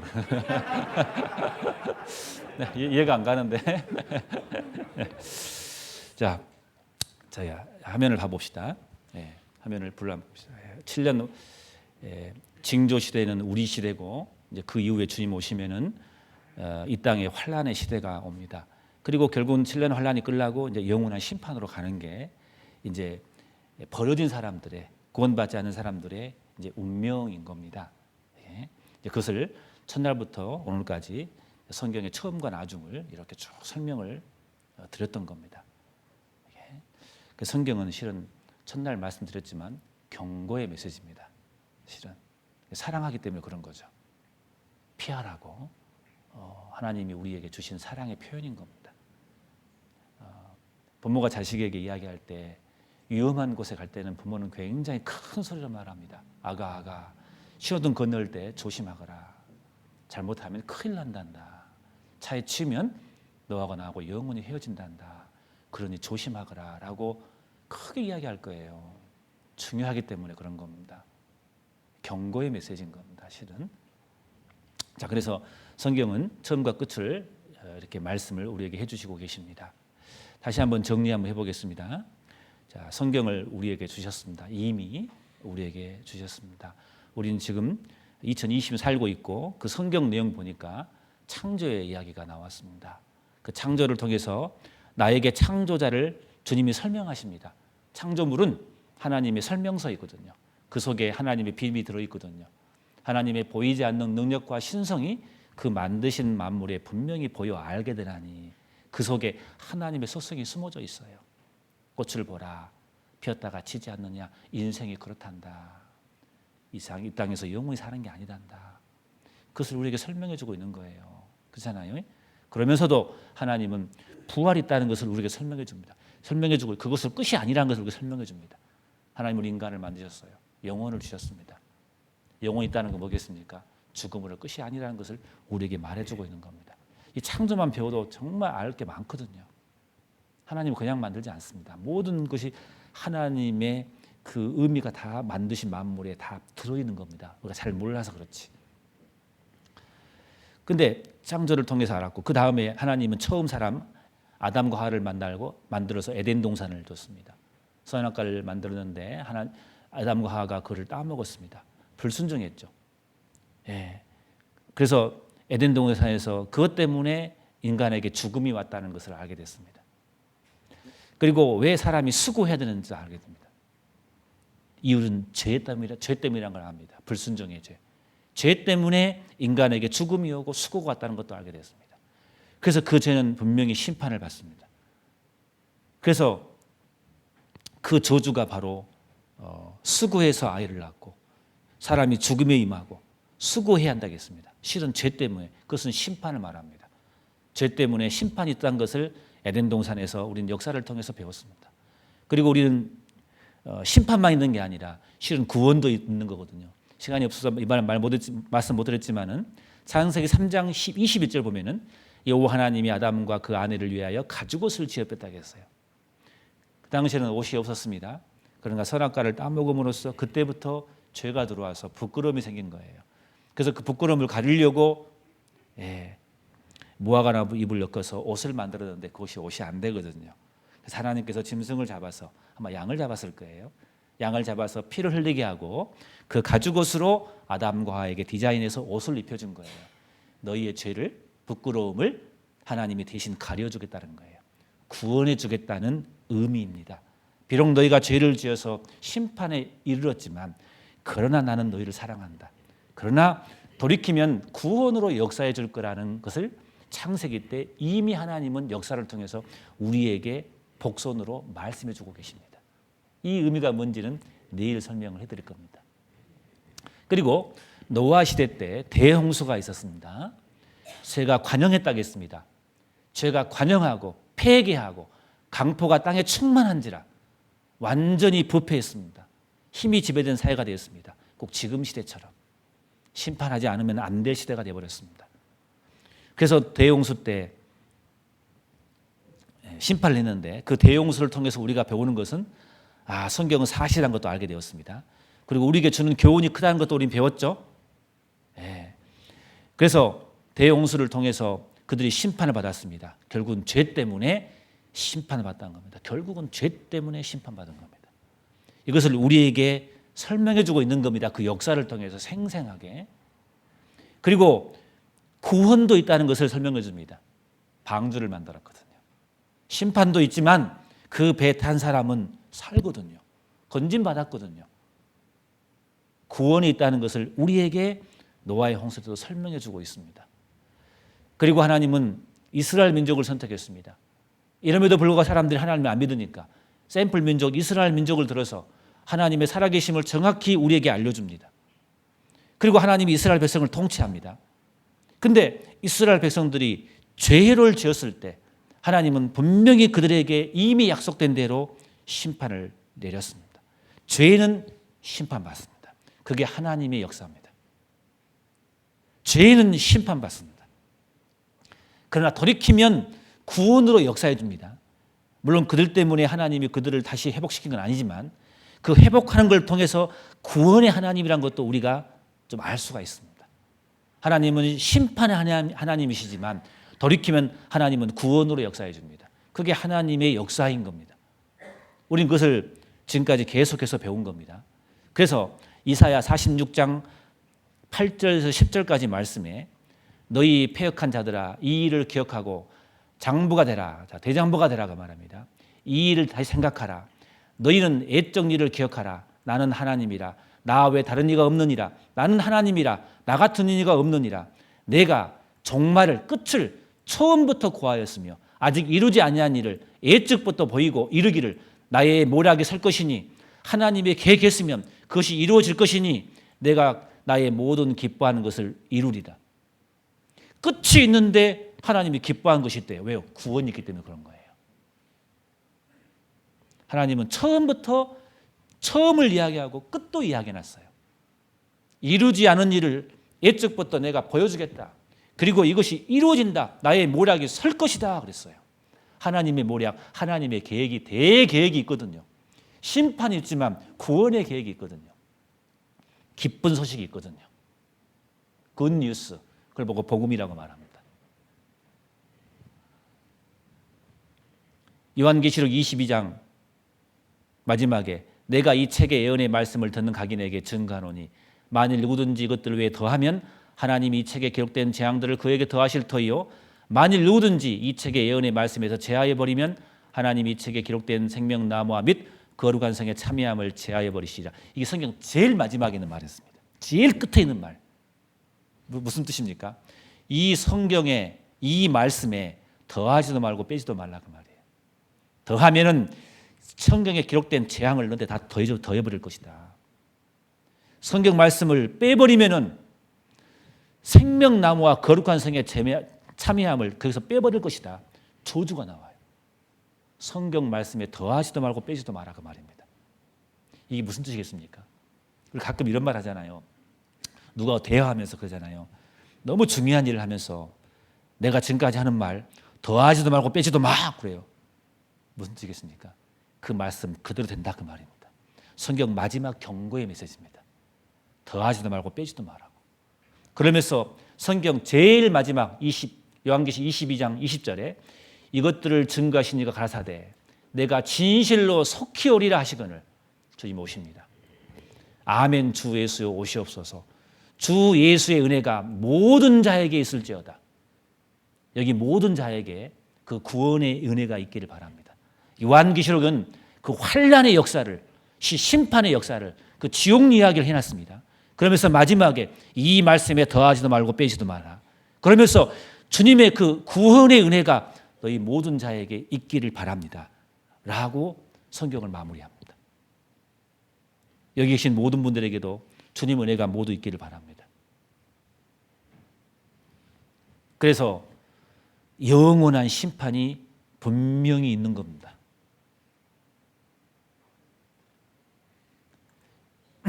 여기를 전도서 12장 13절 14절 보시면요. 이 일의 결국을 다 들었으니 하나님을 경외하고 그 명령을 지킬지어다. 이것이 사람의 본분이니라. 하나님은 모든 행위와 모든 은밀한 일을 선악간에 뭐라 하겠습니까? 심판하시리라. 심판하십니다. 심판한다는 것을 안 믿기 때문에 역사 가운데서 계속해서 그것을 우리에게 가르쳐주고 있는 거예요. 교훈으로 가르쳐주고 있는 거예요. 보세요. 우리는 2020년 살고 있는데 성경은 이때 우리에게 주셨습니다. 이 성경 내용에 창조를 배웠습니다. 창조 속에 심판이 있었습니다. 구원이 있습니다. 에덴 동산에서 죄를 지으니까 심판이 있었습니다. 그러나 구원도 있었습니다. 노아 시대 때 심판이 있었습니다. 그러나 구원도 있습니다. 이스라엘 민족의 역사 심판이 있었습니다. 그러나 구원도 있었습니다. 그런 것처럼 우리 시대는 징조 시대입니다. 역사가 그랬던 것처럼 심판이 반드시 있다 그 말입니다. 그게 7년 환란임이 이 땅의 심판이고 그리고 영원한 심판이 있는 거예요. 사람들은 죽어봐야 안다거든요. 이 말을 못하게 하기 위해서 역사 가운데서 우리에게 실감내게 우리 가르쳐주고 있는 거예요. 우리에게. 하나님의 이 7년 환란 심판과 영원한 심판이 그냥 사람 겁주려고 있다는 게 아닌 것을 우리에게 설명해 주고 싶어서 역사 가운데서 우리에게 실제로 사실을 증거하면서 설명해 주고 있다 그 말이에요. 많은 사람들은 죽어봐야 한다 그래요. 택도 없는 이야기예요. 얼마든지 알 수 있어요. 안 죽어도요. 역사 가운데서 실감나게 하나님이 우리에게 가르쳐주고 있잖아요. 그리고 앞으로 7년 환란도 있을 수밖에 없다는 것을 인정할 수밖에 없잖아요. 미래 역사인데 어떻게 생각하십니까? 영원한 심판이 반드시 있다는 것을 역사 가운데서 우리에게 교훈해 주고 있지 않습니까? 그러나 이 경고의 메시지를 알고 예수님을 받아들인 사람들은 구원자가 오시면은 이 땅에 주님이 오시면은 구원받습니다. 주님 편으로 가버립니다. 우리는. 그리고 우리는 영원한 천국으로 가버립니다. 이게 구원받은 사람의 운명입니다. 그러나 내일 말씀을 통해서 구원받지 못한 사람은 빨간 길로 갈 거예요. 그 원인이 뭐였습니까? 이 심판의 원인이 뭐였습니까? 성경은 계속해서 지적합니다. 죄입니다. 죄 때문에 심판받았기 때문에 앞으로 미래도 죄 때문에 심판받습니다. 죄인이 가는 곳입니다. 결국은 그것을 성경 창세기 때부터 요한계시록까지 우리에게 설명해 주고 있는 거예요. 실은 역사를 통해서. 이 성경의 말씀이 사실임을 증거를 통해서 우리에게 정확히 알려주시고 이 말씀이 그냥 지나간 이야기가 아니라 농담이 아니라 살아있는 말씀이란 것을 증거를 통해서 우리에게 말씀하시고 그러면서 이 경고의 메시지를 무시하지 말라고 농담을 여기지 말라고 죄 때문에 심판받는다는 것을 우리에게 역사를 통해서 실감나게 가르쳐주고 계신다는 것을 아셔야 됩니다. 이스라엘 민족을 통해서 우리에게 하나님이 경고하고자 하는 것은 그겁니다. 왜 이스라엘이 멸망한지 아느냐? 죄 때문이다 그 말입니다.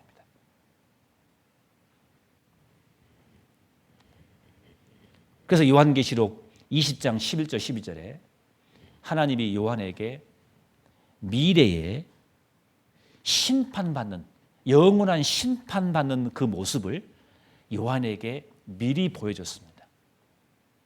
이 말씀이 여러분들에 가지 않기를 바랍니다. 이 중에 이 어떤 사람은 이 말씀이 적용된 사람이 있을까 두렵습니다. 미래 일입니다. 심판받는 모습인데 가장 무서운 말씀인데 그걸 한번 봐보겠습니다.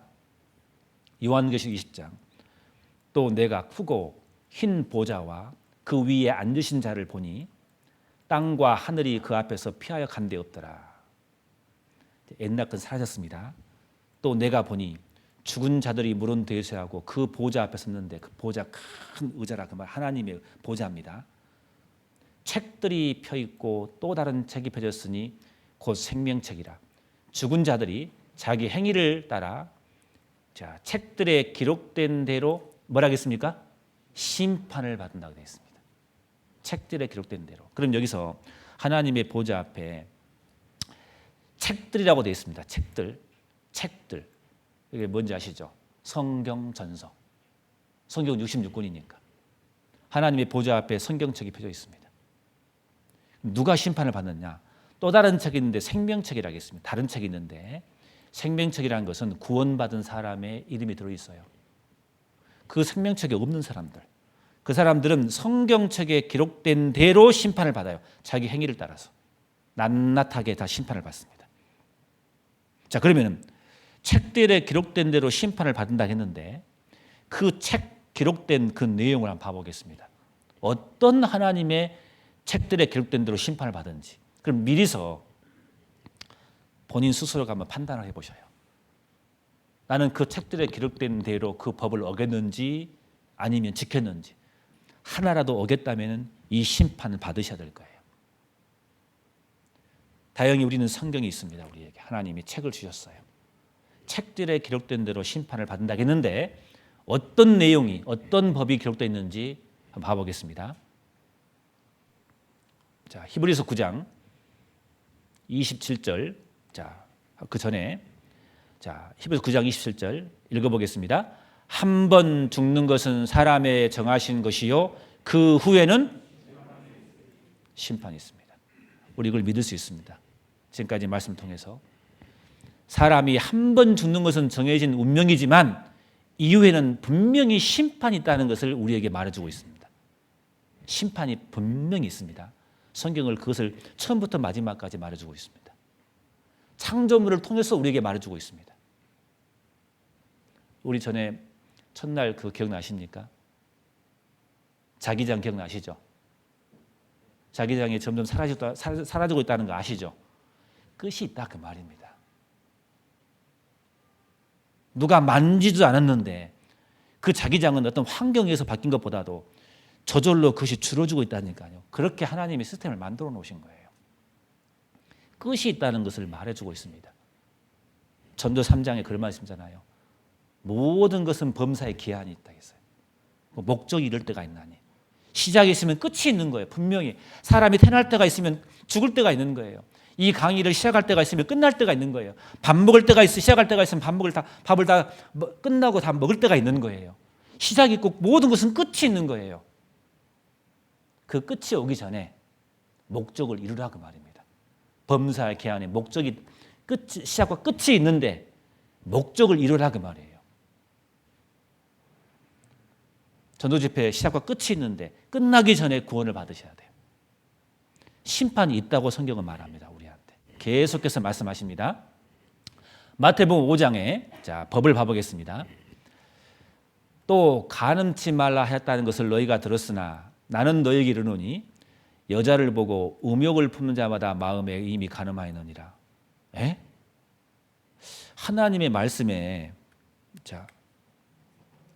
하나님의 말씀에 마태복음 5장에 그 법을 보니까 이런 법이 있네요. 간음치 말라 했다는 것을 내가 들었으나 나는 너에게 이르노니 여자를 보고 음욕을 품 자마다 마음에 이미 간음하였느니라. 사람의 법은 간음하면 그거 분명히 죄가 되는 거잖아요.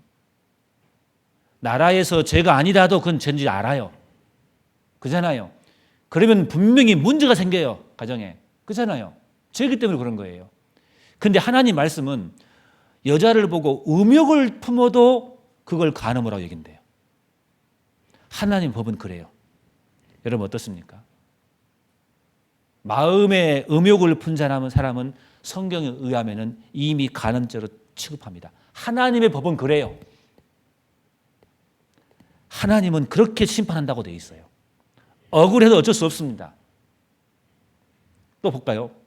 마태복음 7장 21절 속에서 곧 사람의 마음에서 나오는 것은 악한 생각 곧 음란과 도둑질과 살인과 간음과 탐욕과 악독과 속임과 음탕과 흙인 눈과 회방과 교만과 광패니 이 모든 악한 것이 다 속에서 나와서 사람을 더럽게 하느니라. 자, 사람의 마음에서 나온다겠죠. 무슨 뜻입니까? 하나님은 우리의 행동도 보시지만 뭘 봅니까? 문제는 마음을 본다는 거예요. 마음을. 그게 문제예요. 그래서 마태복음 23장에 화 있을진저 외식하는 서기관들과 바리새인들이여 회칠한 모덤 같으니 겉으로는 아름답게 보이나 그 안에는 죽은 사람의 뼈와 모든 더러운 것이 가득하도다. 이와 같이 너희도 겉으로는 사람에게 옳게 보이되 안으로는 외식과 불법이 가득하도다. 예수님께서 하신 말씀이에요. 하나님께서는 겉 행동도 보시지만 하나님은 문제는 겉도 보시지만 안도 본다 그 말이에요. 겉의 겉모습의 아름다움으로 하나님은 안 속는다 그 말이에요. 겉은 아름답지만 그 안에는 더러운 것이 가득하도다 그랬어요. 겉으로는 사람에게 옳게 보일지 모르지만 안을 봤을 때는 더러운 어둠이 들어있다 그 말인 거예요. 하나님 다 아셔요. 다 아십니다. 하나님은 내 영혼도 만드셨기 때문에 내 심장을 다 뚫어보십니다. 중요한 것은 하나님은 내 마음을 아신다는 거예요. 여기 계신 분들 오셨는데 되게 착하게 모셔보니까 대부분 다 그죠? 근데 모르죠. 몰라요. 이 중에 살인자가 있는지. 어떤 분이 이런 사람이 있대요. 아내하고 38년을 살았는데 나중에 알고 보니까 간첩이더래요. 겉모습으로 모릅니다. 겉모습으로 사람 다 아는 게 아니에요. 많은 걸 감출 수 있습니다. 그런데 하나님은 속을 본다는 그 말입니다. 이 속에 더러운 것이 가득합니다. 개구리 같은 더러운 술 먹고 계속 똑같은 말 하는 사람들 있잖아요. 수근수근 하는 거. 뱀 같은 혀가 두 개입니다. 이 말에서 저 말했다가. 사자 같은 표범과 같은 사나운 기질이 속에 들어있어요. 평상시는 몰라요. 운전할 때 나오죠. 누가 끼어들어 봐요. 죽을 것 같습니다. 사람은 죽을 것 같아요. 잘못하면요. 거북이 같은 마음, 기회주의자죠. 돼지 같은 마음, 더러운 것을 또 하고 또 합니다. 염소 같은 고집이 있죠. 공자 같은 교만한 마음, 자랑하고 싶은 마음. 조그만 자랑할 거 있으면 막 자랑하잖아요. 이게 가득 차 있다 그 말이에요. 누가 그림을 잘 그렸더라고요. 밖에는 그렇지만 속에는 온갖 더러운 것이 다 들어있는 게 사람입니다. 여러분 어떻게 생각하십니까? 에레미야 17장 9절 10절에 이런 말씀이 있습니다. 만물보다 거짓되고 심히 부패한 것은 뭐라고요? 마음이라. 누가 능히 이를 알려마는 나 여호와는 심장을 살피며 폐부를 시험하고 각각 그 행위와 그 행실대로 뭐라고요? 보응한다 그 말이에요. 보응이라는 뜻이 뭡니까? 그대로 갚아준다. 심판한다 그 말입니다. 하나님은 분명히 마음도 보신다고 했어요. 그 마음의 생각과 모든 것 다 보응하신다. 그대로 갚아준다. 심판한다. 그 말. 이게 무서운 거예요. 그래서요. 그래서 무서운 거예요. 하나님의 심판은 겁니다. 봤더니 기준이 뭡니까? 세상의 법은 행위를 보지만 하나님의 법은 마음과 생각과 계획을 보십니다. 창세기 6장 7절에 여호와께서 사람의 죄악이 세상에 관영함과, 자, 노아 시대 때 말합니다. 사람들의 죄악이 관영했다겠는데 보면은 자세히 읽어보면은요, 그 마음의 생각의 모든 계획이 항상 악할 뿐임을 보시고, 노아 시대 때 그들의 행동도 악했지만 이미 마음의 생각의 계획이 다 부패해버린 거예요. 다 이미 마음 속에서. 그 시대가 그랬어요. 그래서 심판했던 거예요. 하나님은 마음을 먼저 보십니다. 물론 행동도 보십니다. 중요한 것은 마음을 본다는 겁니다. 왜 나에게 이런 악한 것들이 있을까? 자기 스스로 보십시오. 나는 괜찮은 사람인지, 내 마음은 괜찮은 사람인지. 어떤 사람은 그랬는가 몰라요. 이번 설교 들으면서 저 사람 혼자 악쓰고 난리네. 뭐 비웃었는가도 모르겠습니다. 그래서 사람들이 경고를 저렇게 무슨 그 사람 겁주지? 제가 겁주는 겁니까? 성경에 있는 말씀 그대로 전하는 겁니다. 사람의 마음 몰라요. 며느리가 시어머니 그래요. 어머니 오래오래 사세요. 마음은 빨리 돌아가세요. 모를 일이에요. 속은 몰라요. 만약 이 시간에 우리 마음이 다 보인다고 합시다. 이 시간에 이 자리에 있을 사람 있을까요? 다 도망갈 겁니다. 여러분이 스스로 알 겁니다. 왜 나에게 이런 악한 것도 있을까? 성경을 봤더니 이런 말씀이 나와요. 창세기 8장 21절에 이는 사람의 마음에 계획하는 바가 어려서부터 악함이라고 되어 있어요.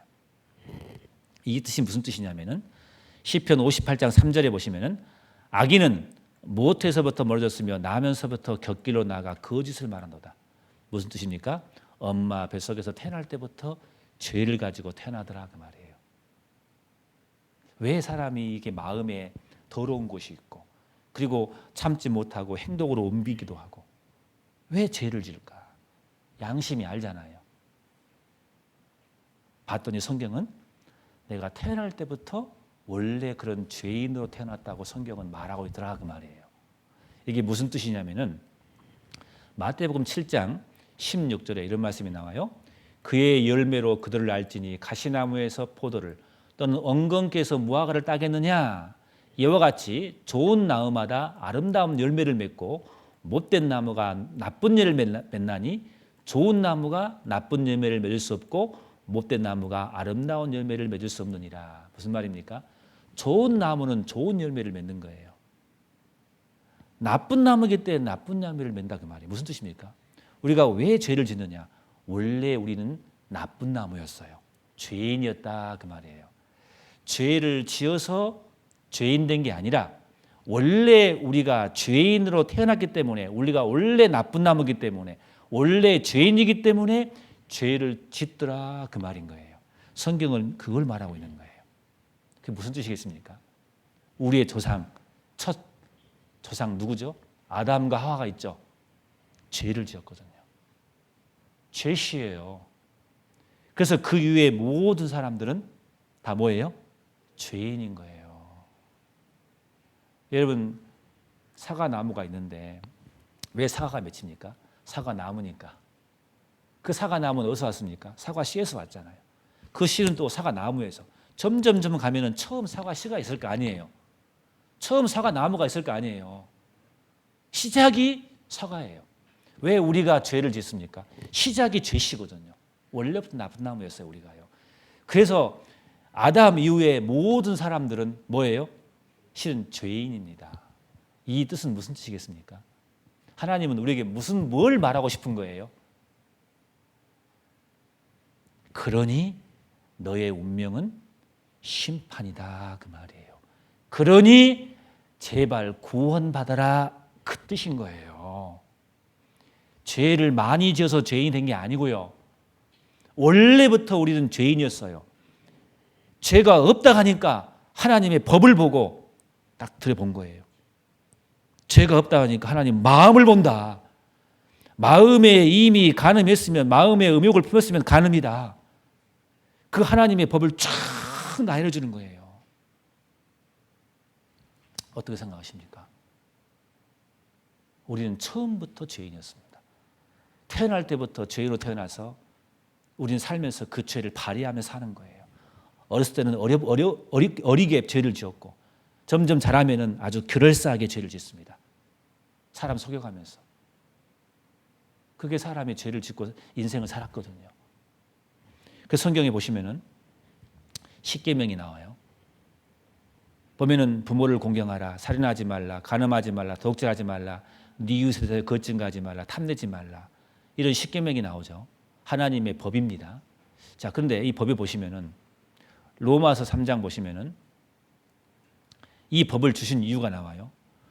우리가 알거니와 무릇 율법이 말한 바는 율법 아래 있는 자들에게 말한 것이니 이는 모든 입을 막고 온 세상으로 하나님의 심판 아래에 있게 하람이라. 심판 아래에 있게 하람이라. 심판받은 줄 알아라 그 말이에요. 너 죄인이다. 그것을 깨닫게 하기 위해서 하나님이 율법을 줬다 그 말이에요. 지키라고 주신 게 아니라. 그러므로 율법 행위로 그의 앞에 의롭다 하심을 얻을 육체가 없나니 율법으로는 죄를 깨달음이니라 그 말이에요. 원래부터 죄인인데 자기는 죄가 없다 하니까 그래 너 죄 안 지었어? 그러면 하나님의 법을 봐봐. 십계명을 위주로 해서 613가지 법이 있어요. 그 법을 보고 이 법에 위배됐는지 안 됐는지 스스로 판단해 보라 그 말이에요. 율법은 그래서 준 거예요. 법을. 이 율법을 지켜라고 주신 게 아니라 너는 죄인일 수밖에 없다. 그래서 심판받을 수밖에 없는 운명이란다. 이것을 가르쳐주기 위해서 하나님이 율법을 줬다 그 말이에요. 그래서 율법은 죄를 깨달은다고 준 거예요. 율법으로는 죄를 깨달음이니라. 이게 율법을 주시는 근본적인 목적인 겁니다. 지켜라고 주신 게 아니에요. 원래는요. 너는 심판받을 수밖에 없는 운명이란다. 그러니 너 꼭 구원받아라 그 말인 거예요. 그 메시지로 하나님 율법을 주신 거라 그 말이에요. 거울과 똑같은 거예요. 자기는 자꾸 얼굴이 깨끗하다 하니까 거울을 주면은요. 자기 더러움을 발견하잖아요. 그럼 씻잖아요. 율법은 거울과 같은 겁니다.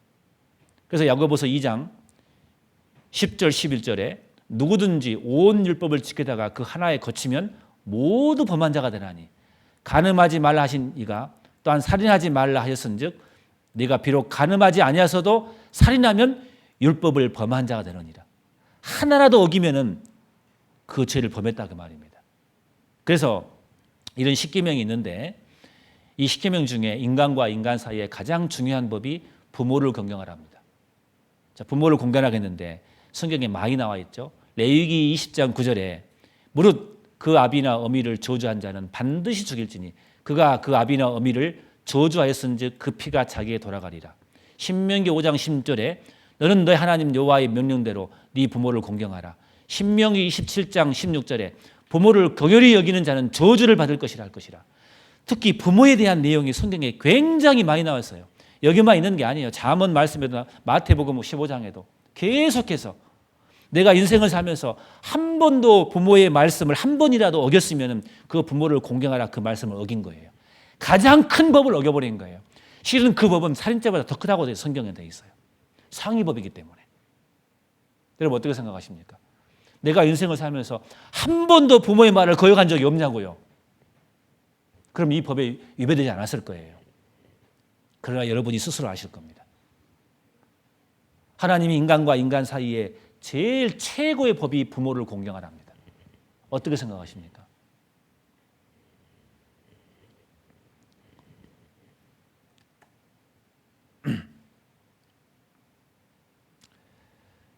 로마서 1장에 29절에 보시면은 곧 모든 불의, 추악, 탐욕, 악의가 가득한 자요, 시기, 살인, 분쟁, 사기, 악독이 가득한 자요, 수근수근한 자요, 또 부모를 거역하는 자요, 많은 책이 나옵니다. 이 중에 한 가지만 범했어도 내가 죄인임을 알아라 그 말입니다. 그러면 죄인의 운명은 심판이잖아요. 그러니까 심판받는다. 그것을 지금 알려주고 싶은 거예요. 하나님은 죄를 그냥 낱낱이 지적하고 싶은 게 아니라 하나님의 본 마음을 아셔야 돼요. 너는 이런 운명이니 그러니 제발 구원받으라. 그 메시지라니까요. 하나님이 죄를 하나하나 지적하고 지적하고 싶은 게 아니라 원래부터 죄인인데 아니라 하니까 이해되십니까?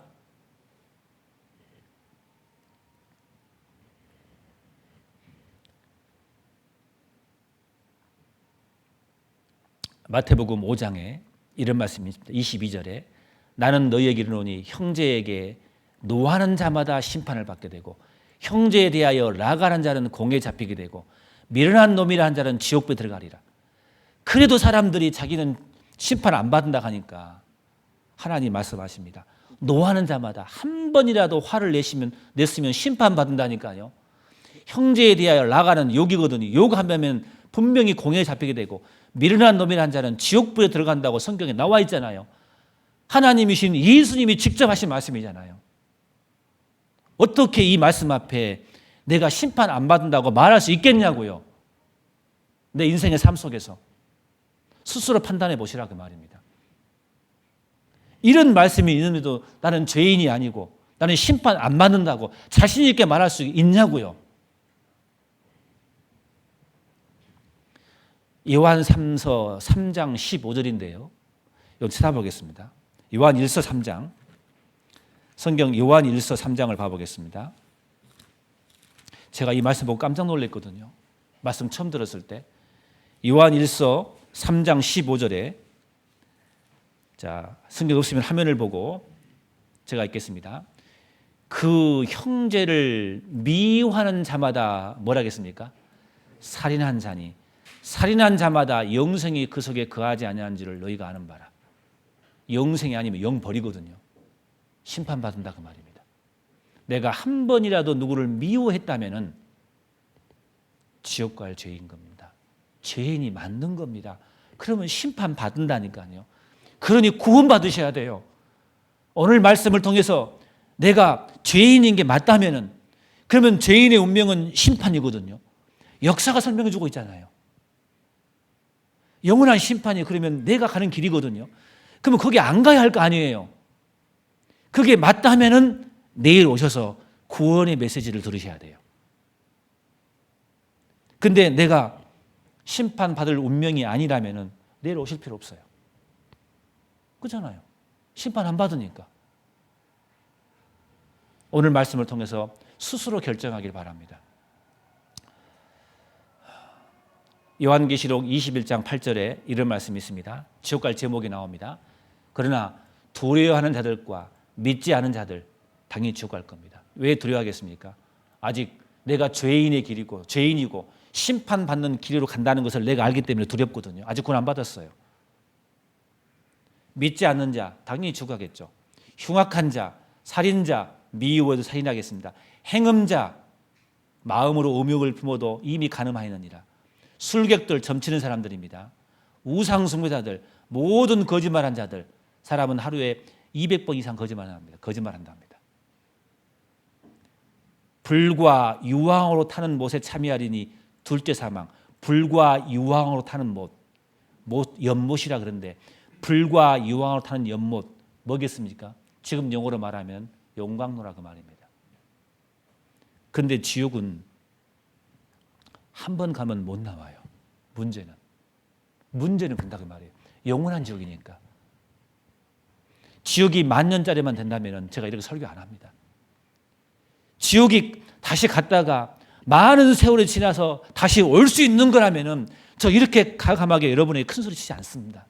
대충 하고 말 겁니다. 알아서 하시라고. 고생하다가 오시라고. 문제는 가면 영원한 심판이기 때문에 그런 거예요. 성경은 그걸 우리에게 말해주고 있습니다. 절대로 거기는 가서는 안 돼요. 다른 건 몰라도 그것만큼은 피하셔야 돼요. 전도서 12장 14절에 하나님은 모든 행위와 모든 은밀한 일을 선악간에 뭐라 하겠습니까? 심판하시더라. 모든 은밀한 일을 하나님은 다 보십니다. 행위도 보십니다. 지옥은 상중하가 있습니다. 혹시 이 중에서도 나는 그래도 지옥 갈란다고 한 사람이 있으면 죄라도 적게 지십시오. 그러나 지옥은 지옥입니다. 모든 행위대로 심판다 있기 때문에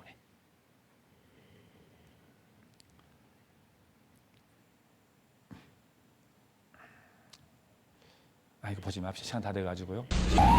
네. 이거 하나 봐보겠습니다. 말씀 욥기 25장 자 4절에서 6절까지 제가 읽겠습니다.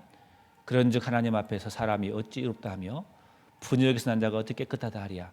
하나님의 눈에는 달도 멸망치 못하고 별도 깨끗이 못하거든 하물며 별내의 사람 구덕인 인생이랴. 성경에 이런 말씀이 있습니다. 성경에 이 말씀을 좀 설명하기 전에 제가 한 가지 그 실제 있었던 이야기를 말씀을 드릴게요. 그 옛날에 어떤 할머니를 상담하는데 그 할머니가 되게 이렇게 좋으신 분이었어요. 어렸을 때 19살에 결혼해가지고 결혼을 했는데 좀 마을의 부잣집에 이제 시집을 갔어요. 집안이 괜찮다고 해서 갔는데 결혼해 보니까 남편이 한량이에요. 매일 술 먹고 들어와요. 그 많은 농사를 짓지도 않고 술 먹고 들어가고 계속 아내 때리고 다른 여자 만나고 오고 시아버지 시어머니는 너무 무섭고 근데 그 할머니가 평생 그 농사를 다 지은 거예요. 집안을 살린 거죠 실은. 자녀를 잘 교육했더라고요 보니까. 잘 돼서 자녀들이 훌륭해요 보니까. 그 할머니 얼굴을 봤더니 너무 고우신데 손은 머슴손이더라고요. 평생 고생했어요. 이야기를 들어보니까 너무 훌륭하신 분이에요. 그 남편 집에 들어오면 항상 발을 씻겨주고 한 번도 부모님에게 그 시어머니에게 한 번도 거역한 적이 없어요. 동네 사람이 다 알 정도로. 그런 분인데 이 성경을 배우는데 그 할머니가 저한테 이렇게 말합니다. 자기 인생을 쭉 이야기해 주더라고요. 너무너무 훌륭한 사람이에요. 할머니 저한테 뭐라고 한 줄 아세요? 내가 인생을 이렇게 참고 살아왔는데 이제 와서 나보고 지옥 가라 가냐고. 제가 할 말을 잃었어요. 내가 반론을 못 하겠더라고 할머니한테. 제가 봐도 죄가 없어요. 너무 깨끗하신 분이에요. 너무 훌륭하신 분이에요. 저 많은 사람 만나봤지만 그렇게 깨끗하고 그렇게 고마워 뭐라 할까 훌륭하신 분을 만나본 적이 없어요. 그 인생 이야기를 들어보니까요. 근데 할머니가 거의 반 울다시피 저한테 따지는 거예요. 내가 인생을 이렇게 살아왔는데 이제 와서 나보고 지옥 가라 가냐고. 그 당시에는 그 할머니 나이가 많은데 시어머니 시아버지가 아주 살아계셔요. 근데 한 분이 치매 걸려가지고 완전히 엉망이거든요. 그럼에도 불구하고 그걸 다 케어하면서 인생을 사신 분이에요. 한 번도 편하게 살아본 적이 없어요 인생을. 근데 이제 와서 나보고 죄인이라고 하고 심판받느냐고. 제가 할 말을 잃었어요. 그래서 그 할머니에게 제가 이 말씀을 펴드린 거예요. 욥기 25장을. 할머니 잘 보셔요. 한참 설명했거든요. 그런즉 하나님 앞에서 어찌 사람이 어찌 의롭다 하며 분역에서 난 자가 어찌 깨끗하다 하랴. 하나님의 눈에는 달도 멸망치 못하고 별도 깨끗이 못하거든. 하물며 벌레인 사람, 이제 구덕이라고 하네요. 이제 벌레라고 하는 사람을요. 할머니 잘 보세요. 하나님 앞이라겠어요. 하나님의 눈이라겠어요. 할머니, 사람의 눈으로 봤을 때는 할머님은 정말 훌륭하신 분임 내가 인정합니다. 근데 문제는 기준이 사람의 눈이 아니라 하나님 눈이고 하나님 앞에서예요. 그 이야기를 계속 했거든요. 할머니 구더기가 있는데요. 저 더러운 구더기가 저 사람 그 수세식 화장실 밑에 있는데 한 구더기가 발판 위에 올라왔어요. 발판 위에 올라와 있는 구더기가 저 밑에 있는 구더기 보고 더럽다고 하는 거예요. 사람이 그걸 보고 뭐라 하겠습니까? 구더기끼리는 그래요. 발판 위에 있는 구더기가 더 깨끗하게 보입니다. 자기끼리는. 그러나 사람이 봤을 때는 위에 있는 구더기나 저 밑에 있는 구더기나 똑같은 거예요. 발판 위에 있는 구더기가 샴푸하고 향수 뿌리고 사람이 밥 먹는 상에 올라왔어요. 같이 밥 먹읍시다. 먹을 수 있나요? 상을 엎어버릴 거예요. 자기는 의로운 척 깨끗한 척 할지 모르지만 사람의 눈에는 구더기예요. 여전히. 사람의 눈과 구더기 눈이 다릅니다. 그런 것처럼 사람의 눈과 하나님의 눈은 달라요. 하나님은 죄가 하나도 없는 분이에요. 사람의 기준이 아니라 하나님의 기준으로 봐야 돼요. 하나님의 기준은 마음까지 다 보잖아요. 이 이야기를 한참 했거든요. 할머니가 뭐라고 한지 아세요? 옆에 있는 딸이 전도에 있는데 딸을 밖으로 보냈더라고요. 보내면서 저한테 할머니가 솔직히 말해요. 저한테 뭐라고 한지 아셔요? 울면서 말해요. 할머니가. 딸을 보내고 나서 굳이 나한테 말할 필요 없는데 하신 말씀이 뭐라고 한지 아세요? 선생님, 실은 제가 한 사람을 수천 번, 수만 번 죽였습니다. 아니, 죽이고 싶었습니다. 누구겠어요? 남편. 정말 술 먹고 다른 여자 만나고 오는데요. 발을 씻기고 자고 있는데 부엌에 가서 시카를 몇 번 잡았대요. 정말 죽이고 싶었대요. 자식 때문에 참았던 거예요, 인생을. 평생. 할머님이 저한테 말할 필요 없는데 저한테 이야기하더라니까요. 제가 남편을 죽이고 싶었습니다. 수천 번, 수만 번 죽이고 싶었습니다. 그래서 할머니가 저한테 시인을 해요. 선생님, 제가 어떻게 해야 제가 심판을 면할 수 있을까요? 내가 인생 지금까지 산 것도 억울한데 죽어서 심판받으면 이보다 더 억울할 것이 없겠다고. 어떻게 해야 내가 구원을 받을 수 있을까요? 할머니 저를 손잡더라니까요. 그 할머니 그 다음 말씀 듣고 구원받았어요. 여러분 어떻게 하실랍니까? 이 내 운명이 하나님 말씀 앞에 명백히 죄인이고 심판의 길로 갈 수밖에 없다면 내일 오셔야 됩니다. 구원받을 원하는 마음으로 오셔야 됩니다. 이 마음으로 오셔야 돼요. 하나님 제발 도와주십시오. 내가 이때 살면서 하나님 몰랐습니다. 내가 죄인지도 모르고 살았습니다. 마음을 보시는 그 하나님 말씀 앞에 하나님 두렵습니다. 하나님, 저는 죽어봐야 안다고 생각했는데 말씀을 배워보니까 아니군요. 하나님 도와주십시오. 하나님 저를 구원해 주십시오. 심판만큼만 면하게 도와주십시오. 그 마음으로 오셔야 될 겁니다. 성경에 그런 사람들이 구원받다고 나와요. 성경에 세리와 바리새인 두 사람이 있는데 이 바리새인은 지금으로 말하면 교회 다니는 사람이에요. 이 사람은 뭐라고 하는지 성경 보면은요. 하나님, 난 저 옆에 있는 세리처럼 죄도 안 지었습니다. 저는 다른 사람처럼 죄도 안 지었습니다. 저는 교회 열심히 나갔습니다. 11천금 많이 했습니다. 예, 저 어때요 하나님? 저 괜찮죠? 이 사람은 아직도 하나님 법의 기준을 모르고 있는 거예요. 마음까지 본다는 하나님의 기준을 모르고 있는 거예요. 이 사람은요. 자기가 한 행위를 말하고 있는 거예요. 옆에 있는 세리는 어땠습니까? 세무 공무원이었어요. 비리가 많았어요. 그 당시 세리하면 죄인이었습니다. 하나님 가슴을 쳤어요. 하나님 저를 불쌍히 여겨주시옵소서. 하나님 죄인입니다. 하나님 저 같은 사람도 수용할 수 있을까요? 구원받을 수 있을까요? 하나님 저를 불쌍히 여겨주십시오. 하나님 도와주십시오. 누가 구원받았겠습니까? 세리가 구원받았습니다. 성경은 말하기를 이 바리새인에게 이렇게 말합니다. 자기를 의롭다 믿고 다른 사람을 멸시하는 사람에게 이 비유로 말씀하여 가라사대 사람의 눈에는 이 바리새인이 더 훌륭하게 보일지 모르겠습니다. 하나님의 기준으로 보셔야 됩니다. 근데 이 세리는 그걸 알았어요. 하나님 저를 불쌍히 여겨주십시오. 제가 죄인입니다. 이 세리가 구원받았다니까요. 결국은 예수 십자가 죽으실 때 돌아가실 때 옆에 강도가 죽었습니다. 이 강도가 예수님께 뭐라고 한지 아세요? 가로되 예수여 당신의 나라 임하실 때 나를 뭐라 하겠습니까? 나를 생각하옵소서. 뭔 말입니까? 예수님 저를 구원해 주십시오. 제가 이때까지 정말 죄만 짓고 살았습니다. 그런데 예수님은 구원자가 맞군요. 예수님 저를 제발 생각해 주십시오. 저를 구원해 주십시오. 원했어요. 그러니까 43절에 예수께서 이르시되 내가 진실로 네게 이르노니 오늘 네가 나와 함께 낙원에 있으리라 하시니라. 이 사람 구원받아 버렸습니다.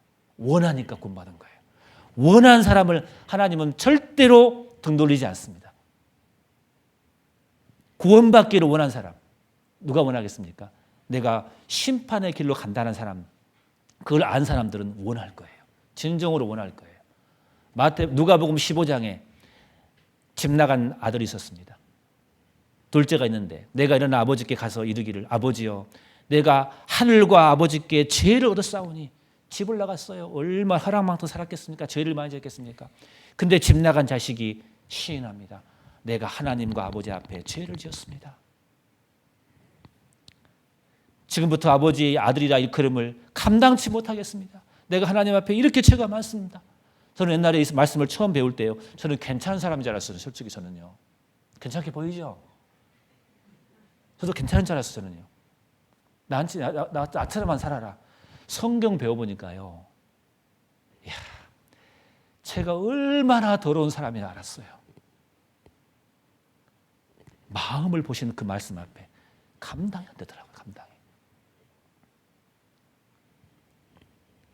우리 부모님 아직도 제가 굉장히 착한 사람인지 알고 있었을 거예요. 옛날부터. 어렸을 때부터. 이 둘째는, 이 아들은 집 나갔지만 자기를 죄인으로 시인했습니다. 그래서 아버지께 돌아가기를 원했습니다.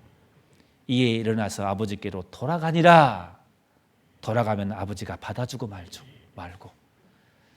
상가가 먼데 아버지가 저를 보고 측은히 여겨 달려가 목을 안고 입을 맞추니 아버지는 종들에게 이르되 제일 좋은 옷을 내어다가 입히고 손에 가락지를 끼우고 발에 신을 신기라 하겠어요. 돌아가면 아버지가 받아주고 말고요. 오냐 내 아들아 잘했다. 용서하고 말고요.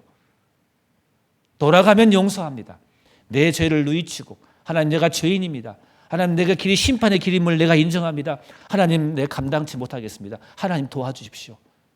하나님 어떻게 하면 좋겠습니까? 그게 돌아가는 거예요. 그게 회개입니다. 아버지, 우리 하나님 아버지 받아주고 말고요. 달려가서 안아버립니다. 오냐 잘 왔다. 구원해 주십니다. 하나님은 그 사람을 구원해 줍니다. 성경에 그런 예가 너무나 많습니다. 말씀합니다. 이는 내 아들은 죽었다가 다시 살아났으며 내가 잃었다가 다시 얻었노라 하니 저희가 즐거워하더라. 우리 내일 즐거워합시다. 우리 아버지는 항상 하나님은 기다리고 계십니다. 돌아오기 말을. 돌아가는 게 뭐겠습니까? 내가 죄인임을 인정하고 내 운명이 심판의 길을 인정하고 하나님 도와주십시오. 그게 돌아가는 겁니다. 하나님 제가 죄인 맞습니다. 그 마음으로 내일 오셔야 구원받습니다. 우리 하나님께서 구원으로 안아주실 겁니다. 그거 하려고 이 집회를 하고 있는 겁니다. 한 분도 낙오됨이 없기를 바랍니다. 내일은 마지막 이제 중요한 말씀을 할 겁니다. 오늘과 내일 유혹이 많을 겁니다. 유혹이 엄청나게 많을 겁니다. 그걸 뚫고 오셔야 됩니다. 꼭 부탁드리겠습니다. 제발 부탁드리겠습니다. 제가 10분을 오바했어요. 10분 오바해가지고 그거 기분 나빠서 안 올까 봐 제가 사과드립니다. 이것 때문에 혹시 안 올까 봐 그럽니다. 제가 꼭 부탁드리겠습니다. 기도하고 마치겠습니다. 고마우신 아버지 하나님 감사합니다. 하나님 말씀을 농담으로 여기지 않게 도와주시옵소서. 구원의 하나님을 알 수 있도록 하나님 도와주시옵소서. 하나님의 그 심판대 앞에 겸손한 마음으로 나올 수 있도록 하나님 도와주시옵소서. 예수님의 이름으로 기도드렸습니다. 아멘. 정말 죄송합니다. 10분 오버됐습니다. 죄송합니다. 네.